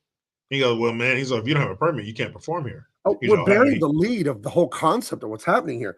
The Blues Brothers steal this gig from a Oh, band yeah, that's that's supposed to right. show up That's right. later, and the band is called the Good Old Boys. So the Yeah. Blues Brothers didn't even have a deal to play at Bob's Country Bunker. They just go in and steal the gig. And as they are leaving a little bit early, owing money to the bar, the leader of the Good Old Boys in The his real RV, good old they boys show show up. up. Yeah. So that's why he starts lying about, "Oh, we're from the board from the state. You're not allowed to play. You ain't got a permit," and blah, blah, blah. Yeah. Because they're like, "Oh, shit, we got caught by the people who really were scheduled Yeah. to play here." And he's all, "How are you going to stop us from playing with no fucking teeth?" He's all, "All right, man, hold on." He's all, "Let me go talk to Bob, get this shit squared away. We'll get you guys playing." He's all, "Stay right here, okay?" "All right, man, no problem." So he stands there and he leaves Elwood with him. He goes back, "Hey, Bob," shakes his hand. "Hey, man, no problem. Hey, Elwood's over there signing or writing out the cashier's check. I got to go sign it. It's both our account. No problem. But hey, Bob, really appreciate it." He's like, "All right, man, okay." And they get in there and fucking throw it in dry, take off. He goes, "Those boys skipped out here, owed me a lot of money for beer." And he turns around, "What the hell y'all dressed up like that for?" He's like, "We're the good old boys." "You're the good old boys." Some bitch. So now the good old boys are fucking chasing them down the road. So now you got John Candy, Steve Williams, and the other cop. You got the Nazis. You got Carrie Fisher. And now you got the good old boys. The Good Old Boys. The That's good right. old boys are after, man. About 8 those some bitches. About 8 of them. They're going to catch them some Blues Brothers. And these two, the guys they picked to play these cops are great. They look like cops. They got cop mustaches. They're fit. I don't know. They totally sell it to me. They really look like state cops. Perfect. Troopers. And you know what was great? There wasn't any black and white and fucking. There was none of that bullshit. No, there were just two this cops. is not diversity hire. You know what? No. Illinois has a lot of black people. Chicago has a lot. It would make a ton of sense. It's not DEI. Like, no, not at all. Yeah, they're just two cops. And so the Blues Brothers go flying by. And they're like, can we pause right there? Being a kid in the 80s and 90s, saw this movie 400 times, never once crossed my mind, "Oh, that cop's black and that cop's white, and that matters somehow." Watching this movie as a kid in the 80s when we weren't woke, it was, they are cops. That's all I thought. I did not care at all. Like at all. Never even crossed my mind. They're just cops. Absolutely. And it was absolutely perfect. And so they see the Blues Brothers go screaming by and they go, "I can't believe it. That damn Dodge." So now they're like, "Oh shit, we got him." So they pull out, not knowing that the good old boys are fucking speeding by in their RV and the cops just fucking cream them. Boom. And the cops, they hop out and draw their guns and they go, "Boys, you in a lot of trouble." And so they're all going to get busted. And so now the Blues Brothers are flying down the road. They're getting away for now. Now the Blues Brothers, they go meet this guy. He's a shot caller, and they go. He's a mafioso of some side. The promoter. Yeah, but they're doing like a mafia style meeting, right? Yeah. Where you do it in the sauna in the mafia movies, so you make sure nobody's wearing a wire. So it always came off that way to me as a kid, like, "Ooh, this is Cloak and Dagger. This is like mysterious." But they're meeting this music promoter, and he's going to get them the venue, right? So they can get a big venue, so they can do a big concert, make a lot of money. So they tell them where they want to play, like some ballroom. He's like, "What? Get out of here! You guys aren't gonna fucking sell that thing out there. It's like fucking 5,000 seats. Blah blah blah." He goes, "Get us." He's all, "Get us the venue, or I'll tell your wife what happened in Atlantic City. In the hotel room." He's like, all right, you fucking breaking my balls. I'll get you. You guys fucking advertise. I'll get you the venue. All right. And like, all right. And so it's just focusing on these three. Then it pans out, and the band is all sitting in the corner, like everybody. They have this private, important conversation, and as soon as it ends, you see this. Yeah, everybody's in there. He's like, all right, guys, let's go. And so they all take off, and then fucking, all right, we got the venue. Now we just have to advertise. And this part was always cool too. It was like the montage. Yeah. You know, I'm walking, dun, dun, dun, dun, I'm talking, dun, dun, dun, dun, I'm hoping that you'll come back to me. You know, they have that upbeat, you know, the perfect songs for these scenes. Right. They're telling you exactly how you need to feel. And so the kids are putting out flyers. And look at that kid sitting in the back with, you know, no seatbelts and shit. Like we can just ride in the back of shit. So yeah, And, the Blues Brothers, Cab Calloway, everyone, they're handing out flyers. They're driving around. They're telling everyone. They put a big speaker on the car. Yeah. Blues Brothers will be performing with Cab Calloway at the blah blah blah palace. Yeah, or whatever. one night only. One night only. The Blues Brothers. So they're driving everywhere. This is before the internet. They couldn't just put an Instagram post or fucking mass email or text. You had to get out there and fucking show your face. So, you know, drawing pictures, writing, you know, tonight only. And the good old boys see it. Now we know where they're going to be. The Palace Hotel and Ballroom. So that's where we're going to be tonight, but we're going to get those fuckers. And so, man, people are starting to show up. They're starting to fill the hall. It's a big deal. You got the spotlights there. And, you know, they're going to do it. You know, look at all those seats. You know, if they sell $1 per ticket, they got the money. And so they're checking it out like, all right, shit, the Blues Brothers better show up because the Blues Brothers aren't with them. They sent them to the venue. The Blues Brothers had some other issues. I think I need a jacket. You know how Stallone has the jacket with the tiger on it? Yeah. This guy's got the jacket with the dragon. Ryan Dragon, Gosling has that one jacket with the scorpion on it in the movie Drive. I think I need to but get that dude, a Savage Beast jacket. But a lot of these guys back then, like they were probably in Nam and shit. You know, a lot of those old celebrities were in Nam. They were in World War II. So he probably got that shit in the fucking forest of Da Nang or some shit somewhere. Took it off a dead VC. You never know, man. So yeah, they fucking run out of gas. So he macks on this chick. At the time, this woman was a famous model. She was like a Paris Hilton of the day, or just name it a little like her name was Twiggy. She was some British model. She was less hoary than Paris Hilton. But yeah, she was a famous model. And so they ran out of gas. So he's macking her out of her money and shit, you know, like, hey, let's because when she pulled up, she's like, excuse me, can I get a fill up? She thought he worked there. He's like, me? And so he takes her money and shit. Fucking so they get and they barely made it to the gas station. They had to push it. That's why what's his name doesn't have a jacket because they had to push it to the gas station. That's why they're late. And so they keep cutting back to the venue. More people are pouring in. The crowd's starting to hear the LAWMAN. Where are they? Let's get this shit started. Like people are getting impatient. And he tells her, like, hey, you know, what are you doing around midnight? She's like, oh, I'll be here. He's like, hey, meet me here. You know, we're going to do our show. Meet me here. I'll meet you there. He's going to smash.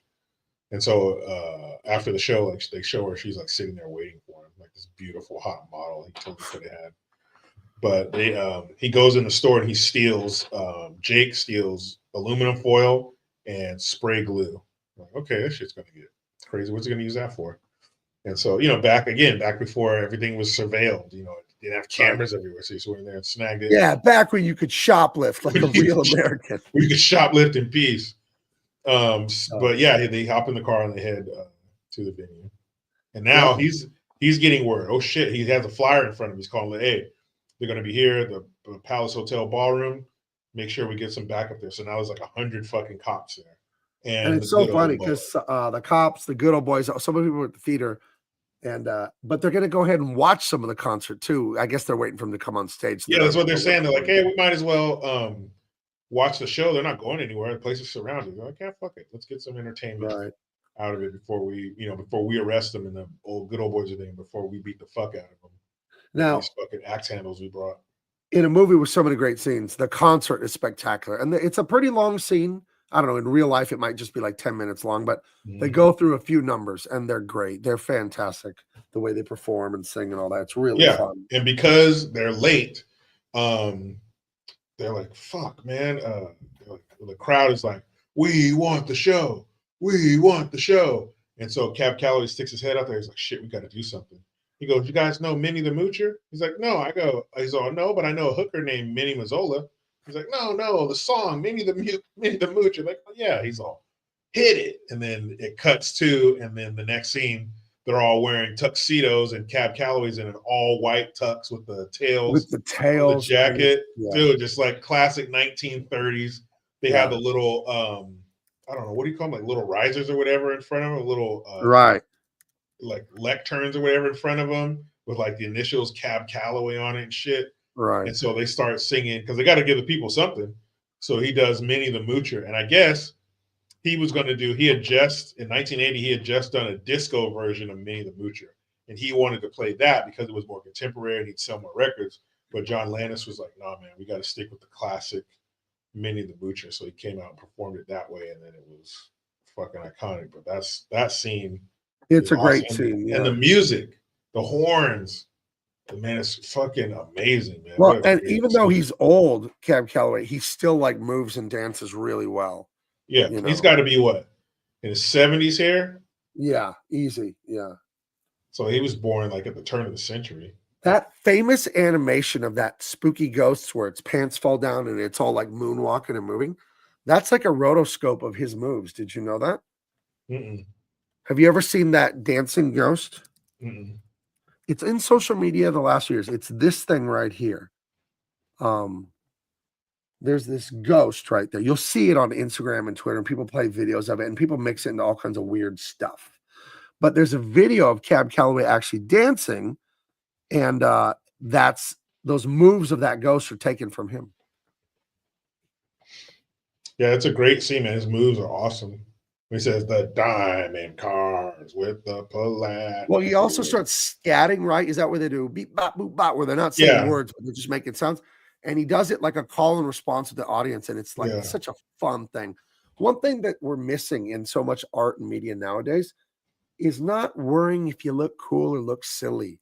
There's like got to be a carefree, fully embraced self-expression. And this, when he's doing the call response, it's ridiculous, but it's like, it's fun. It's pure. Yeah, it's pure the crowd laughs. Music, you know? Yeah. Because he says what he says is so complicated. And he says it so fast that like they can't keep up there. Like he said like scoodly-voo. Like that's not a word. Yeah, scoodly-boo, scoodly-boo, scoodly-boo. Because they could keep up with that, but then like at the end he was like shit, and couldn't keep up. And everybody laughed and cheered. And it was fucking great, man.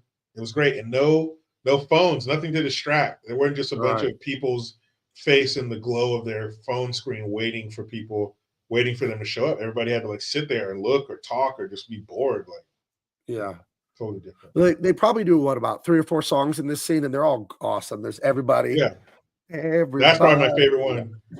Everybody needs somebody to love. I need you.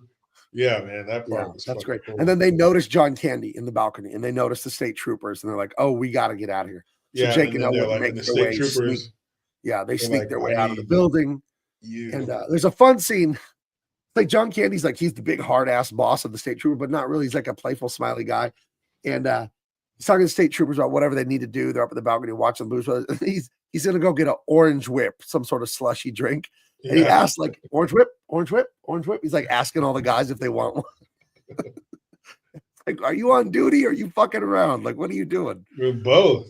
I don't know. I always loved it. I love the orange whip thing. And that's a line I still say to this day with my daughter. We'll be like, orange whip, orange whip, orange whip. So I don't know. It's those little... so great, man. So great. And so while they're doing Minnie the Moocher, they're sneaking around to the beat of the song. Like when the horns like da, da, da, da, da, da, da. That's when they're sneaking past the window and shit. So it's like in sync with the music, and they're gluing the motorhome's gas pedal to the floor. So when the good old boys get in there and hit the gas, they can't let up off it, and the gas is just going to keep going. It is too funny. Right. I got that backward. They haven't left yet. They're getting to the venue. I'm sorry. They're still getting there. Yeah, they haven't come out on stage yet. These guys are performing to keep the crowd at bay because they're getting pissed. So right here, they're sneaking along. Who do they run into when they park the car? They sneakily park the car. Well, nobody right now. Nobody right now. Yeah, when they leave. So they're sneaking into the venue. First, they're gonna sabotage. There he is, fucking with the. Like it says marine epoxy, which is ultra heavy duty glue. Yeah. So he's gonna glue the gas pedal of the good old boys truck to the fucking floor. Oh man. And then he's putting it on the pedal, so when he steps on it, his foot's going to get glued to it. And he won't be able to pull it off. Right. And so, oh man, this is great. So they're setting this up, and you kind of forget about it.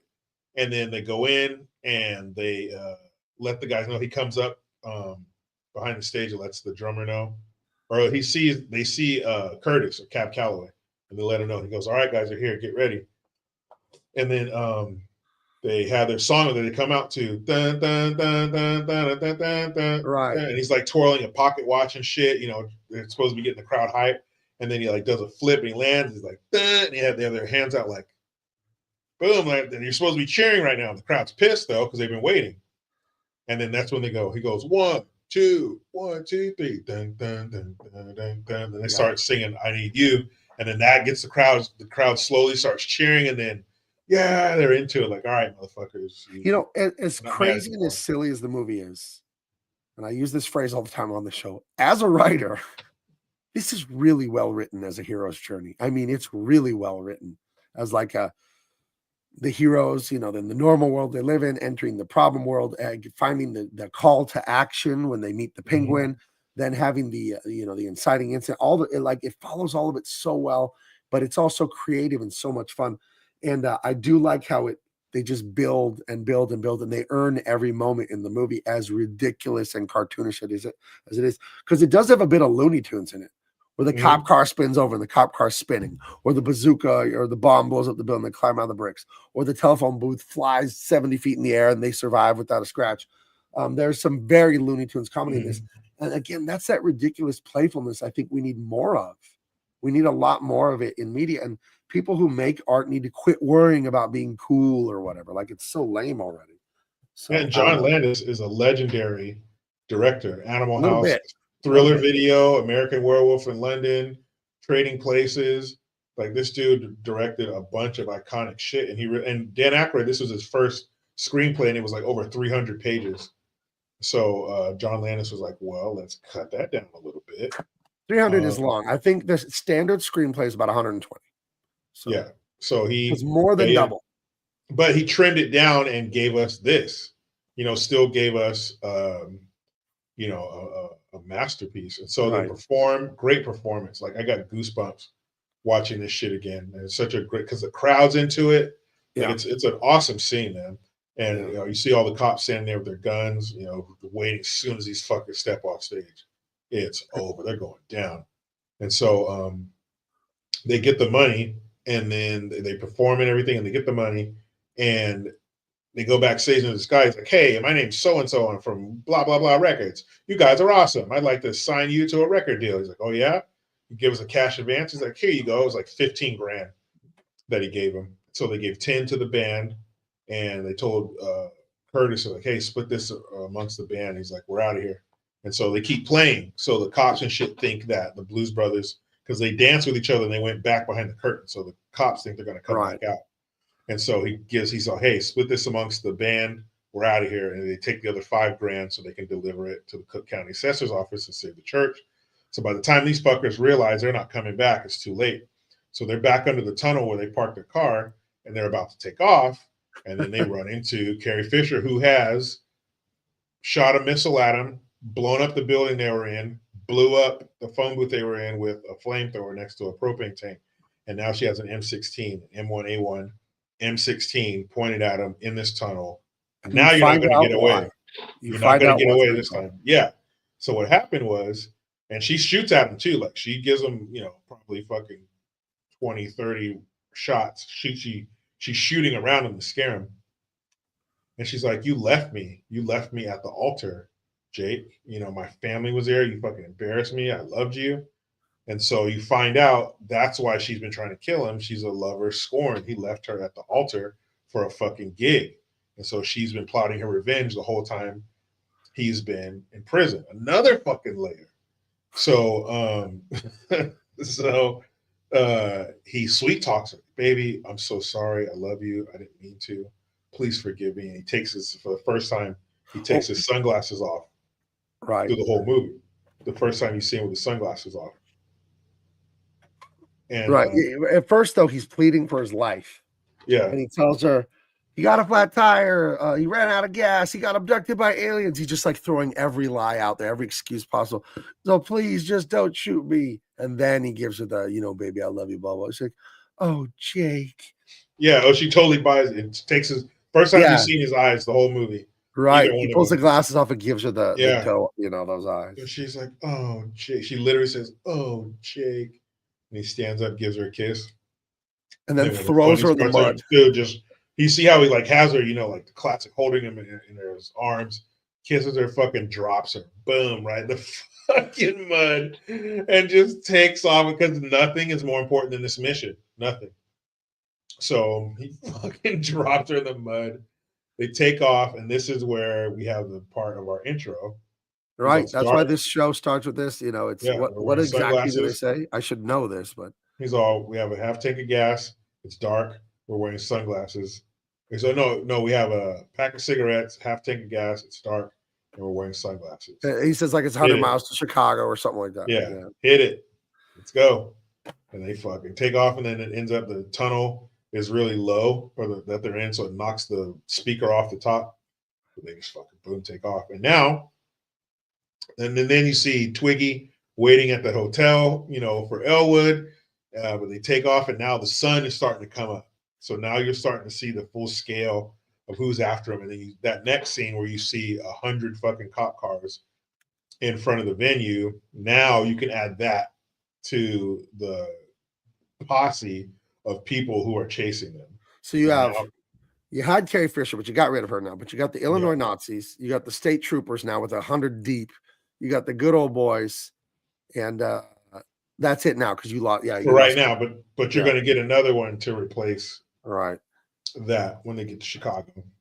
So now he realizes that his fucking foot is glued to the gas pedal, and he's all, damn, man, slow down. He's all, I can't, my foot's stuck. And they're like, oh, and they end up crashing through this like barn, and they land in the fucking water.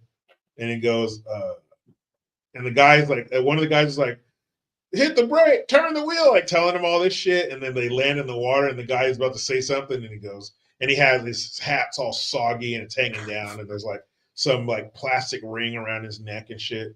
And he doesn't even look at the dude. He just holds his finger up, and he's all, don't you say a fucking word. That shit was hilarious. And then boom, then they cut to, and you see all those 100 cop cars just right behind the Blues Brothers flying down the highway, and then the fucking crashes start. Right here, they're saying just crash after crash after crash. It's beyond ridiculous. If a crash is what gets you off, you're going to pass out because it's just boom, boom, boom. And in that room, he's telling them, be advised, 1974, police cruiser occupied by Jake and Elwood Blues, deadly force is authorized. So they're saying, hey, kill these motherfuckers on sight. So now you got all those guys following them who have the green light to shoot them. Oh, we got the car flipping backwards at the point the freeway ends. That was known as the bridge to nowhere in real life. The freeway just ended after a bridge over the harbor, probably. There's no harbor in Chicago. Of course. Yeah. There is. For decades before they finished it. Wow. Didn't know that. Damn. Didn't know that. But so they make their way down the highway. They make their way to Chicago. So now Chicago PD, that was state police. Now Chicago PD joins the action, and people were actually calling in report because the people who live in Chicago were confused.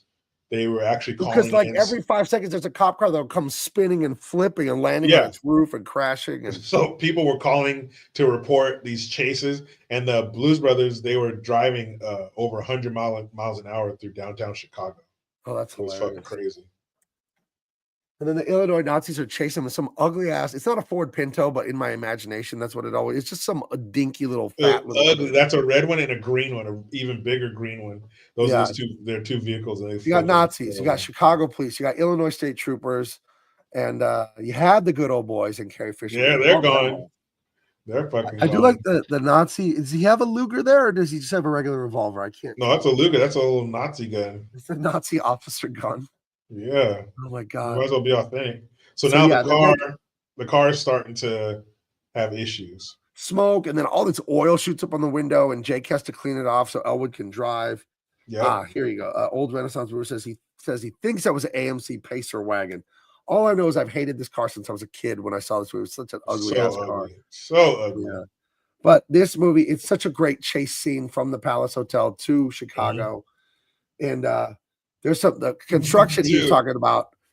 And the Nazis hit this thing on this bridge and they go, obviously, this is like insane. Well, because the Blues Brothers, they hit their brakes and flip backwards. Right. So they do this impossible flip where they're like in the air and they land and then start going the other way. Well, then the Illinois Nazis don't have that ability, so they fly off of the bridge to nowhere. And how did they do that? They had to drop a car. I think they drop a car out of an airplane.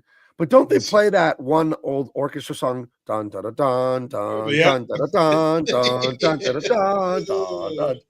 And as the Nazis are falling to their death, dude, the one like stooge turns to the head Nazi and goes, "I've always loved you." Always loved you, sir. It's like you really want to come out as gay with 8 seconds to go in your life? Dude, look how high that is. These are skyscrapers, and they're fucking way above the skyscrapers. That's like the Sears Tower and shit. Dude, they drop these fucking cars from like 300 feet or more. Boom! They smash through the street. One lands on top of the other, and obviously the Illinois Nazis. That is the end of the Illinois Nazis. But they died in love. They died in love. They did. Hey, he cleared his heart. And so the Blues Brothers jump over the fucking giant hole that they made in the street and keep on again, let me reiterate the playfulness and the ridiculous Looney Tunes shit in this. We need more of this. We need to not be embarrassed to have fun. I think that just for like the last 20 years, movies have the too cool for school. There's way too much of it, but I digress. Yeah, this shit was funny. And the way that the music they played when they were falling. Oh, that shit was hilarious. They finally, the Blues Brothers finally get to the county records or assessor, whoever they need to finally. And it's such great comedic writing, such great comedic timing. They shut the door on the car, and then the car just falls apart. Fucking falls apart. Like after all of this adventure, the car could not take one more thing. And it clang, clang, clang. It's really funny. And he takes his hat off. It does like a moment of silence. That's a moment of silence for the car. Like, oh man. He's like, let's go, let's go. So now you have the Chicago PD SWAT team and the National Guard joins the party too. So now this scene with the National Guard costs $3.2 million alone. Really? And so so now and they go in there and they don't know that they're being chased. So they throw all this shit in front of the door to block it so they can make it and give them the money. So he goes, hey, where's the county assessor's office? Oh, it's up here to the right, blah, blah, blah. Boom, they take off. And then 30 seconds later, like 300 fucking cops. You see all the guns and shit right there. Look at all these military vehicles, firemen, cops, everything. Dude, tanks, there's SWAT everything. rappel guys, coming down the side of the building. Dude, everybody's chasing these fuckers. And he goes, where'd they go? They went to the assessor's office. I love it. Yeah, this guy, the guy pointing, giving directions, just acts totally normal. Because first he's like, oh yeah, it's up, on the third floor on the second hallway, blah, blah, blah.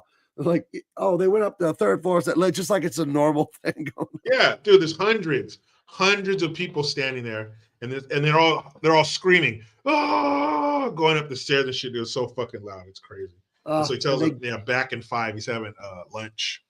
And they get to the office, and it's the last day. And if they don't pay this thing, the Penguin is going to lose the orphanage. And Older said something I knew since I was a little kid, because for whatever reason, I knew what Steven Spielberg looked like. So when I saw this movie, I was like, oh, that's him. Mm-hmm. And the clerk that takes the money is famous director Steven Spielberg in a cameo here. And and Frank Oz was the cop who was giving him his stuff back before he left prison. Oh, okay. And Frank Oz is Yoda and Grover, among many other things, right? So, yeah.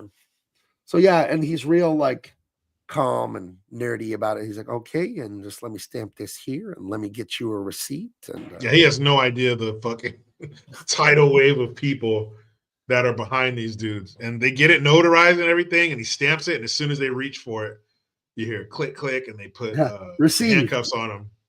And they turn around. St. Helen Orphanage. And then he signs it RJ whatever. And it's August. What is the date? August something. 1979. There you go.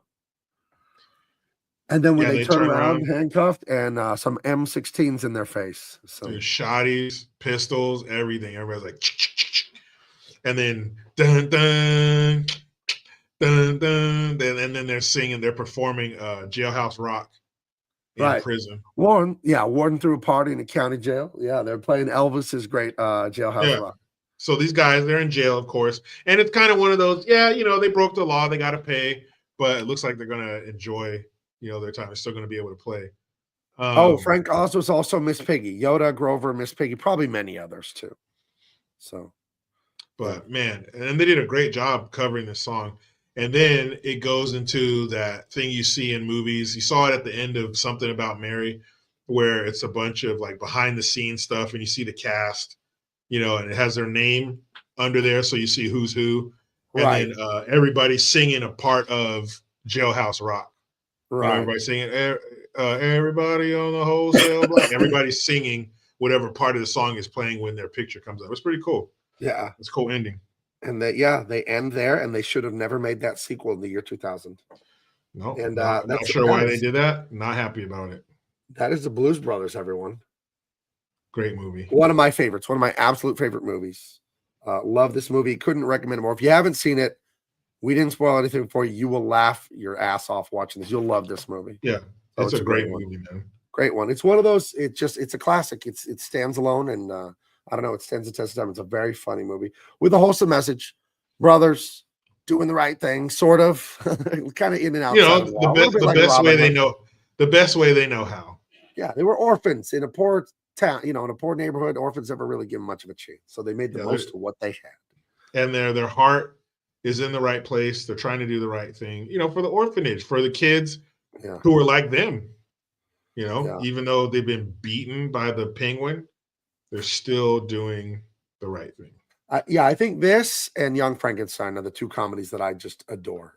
And then of course A Christmas Story is a great one too.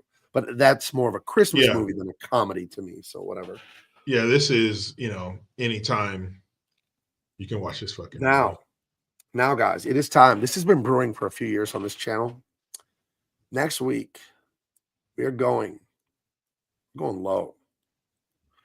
We talked about this at Christmas, or the week before Christmas. I don't know if you remember what I said we would do after the Blues Brothers.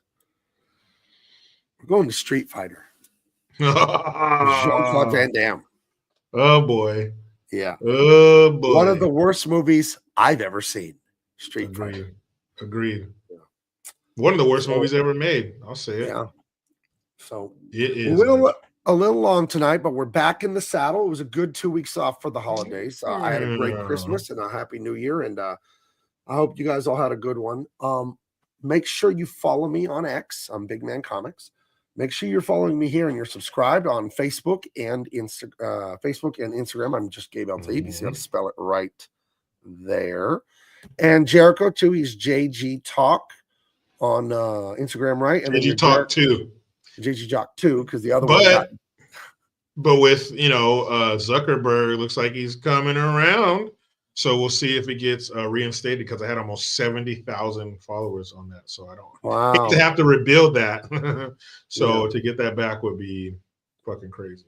Yeah, but all the links are in the description. We had a great night talking to you guys tonight, really venting about the California fire stuff, which is so tragic and awful, and talking about one of Jericho and I, one of our favorite movies, the Blues Brothers.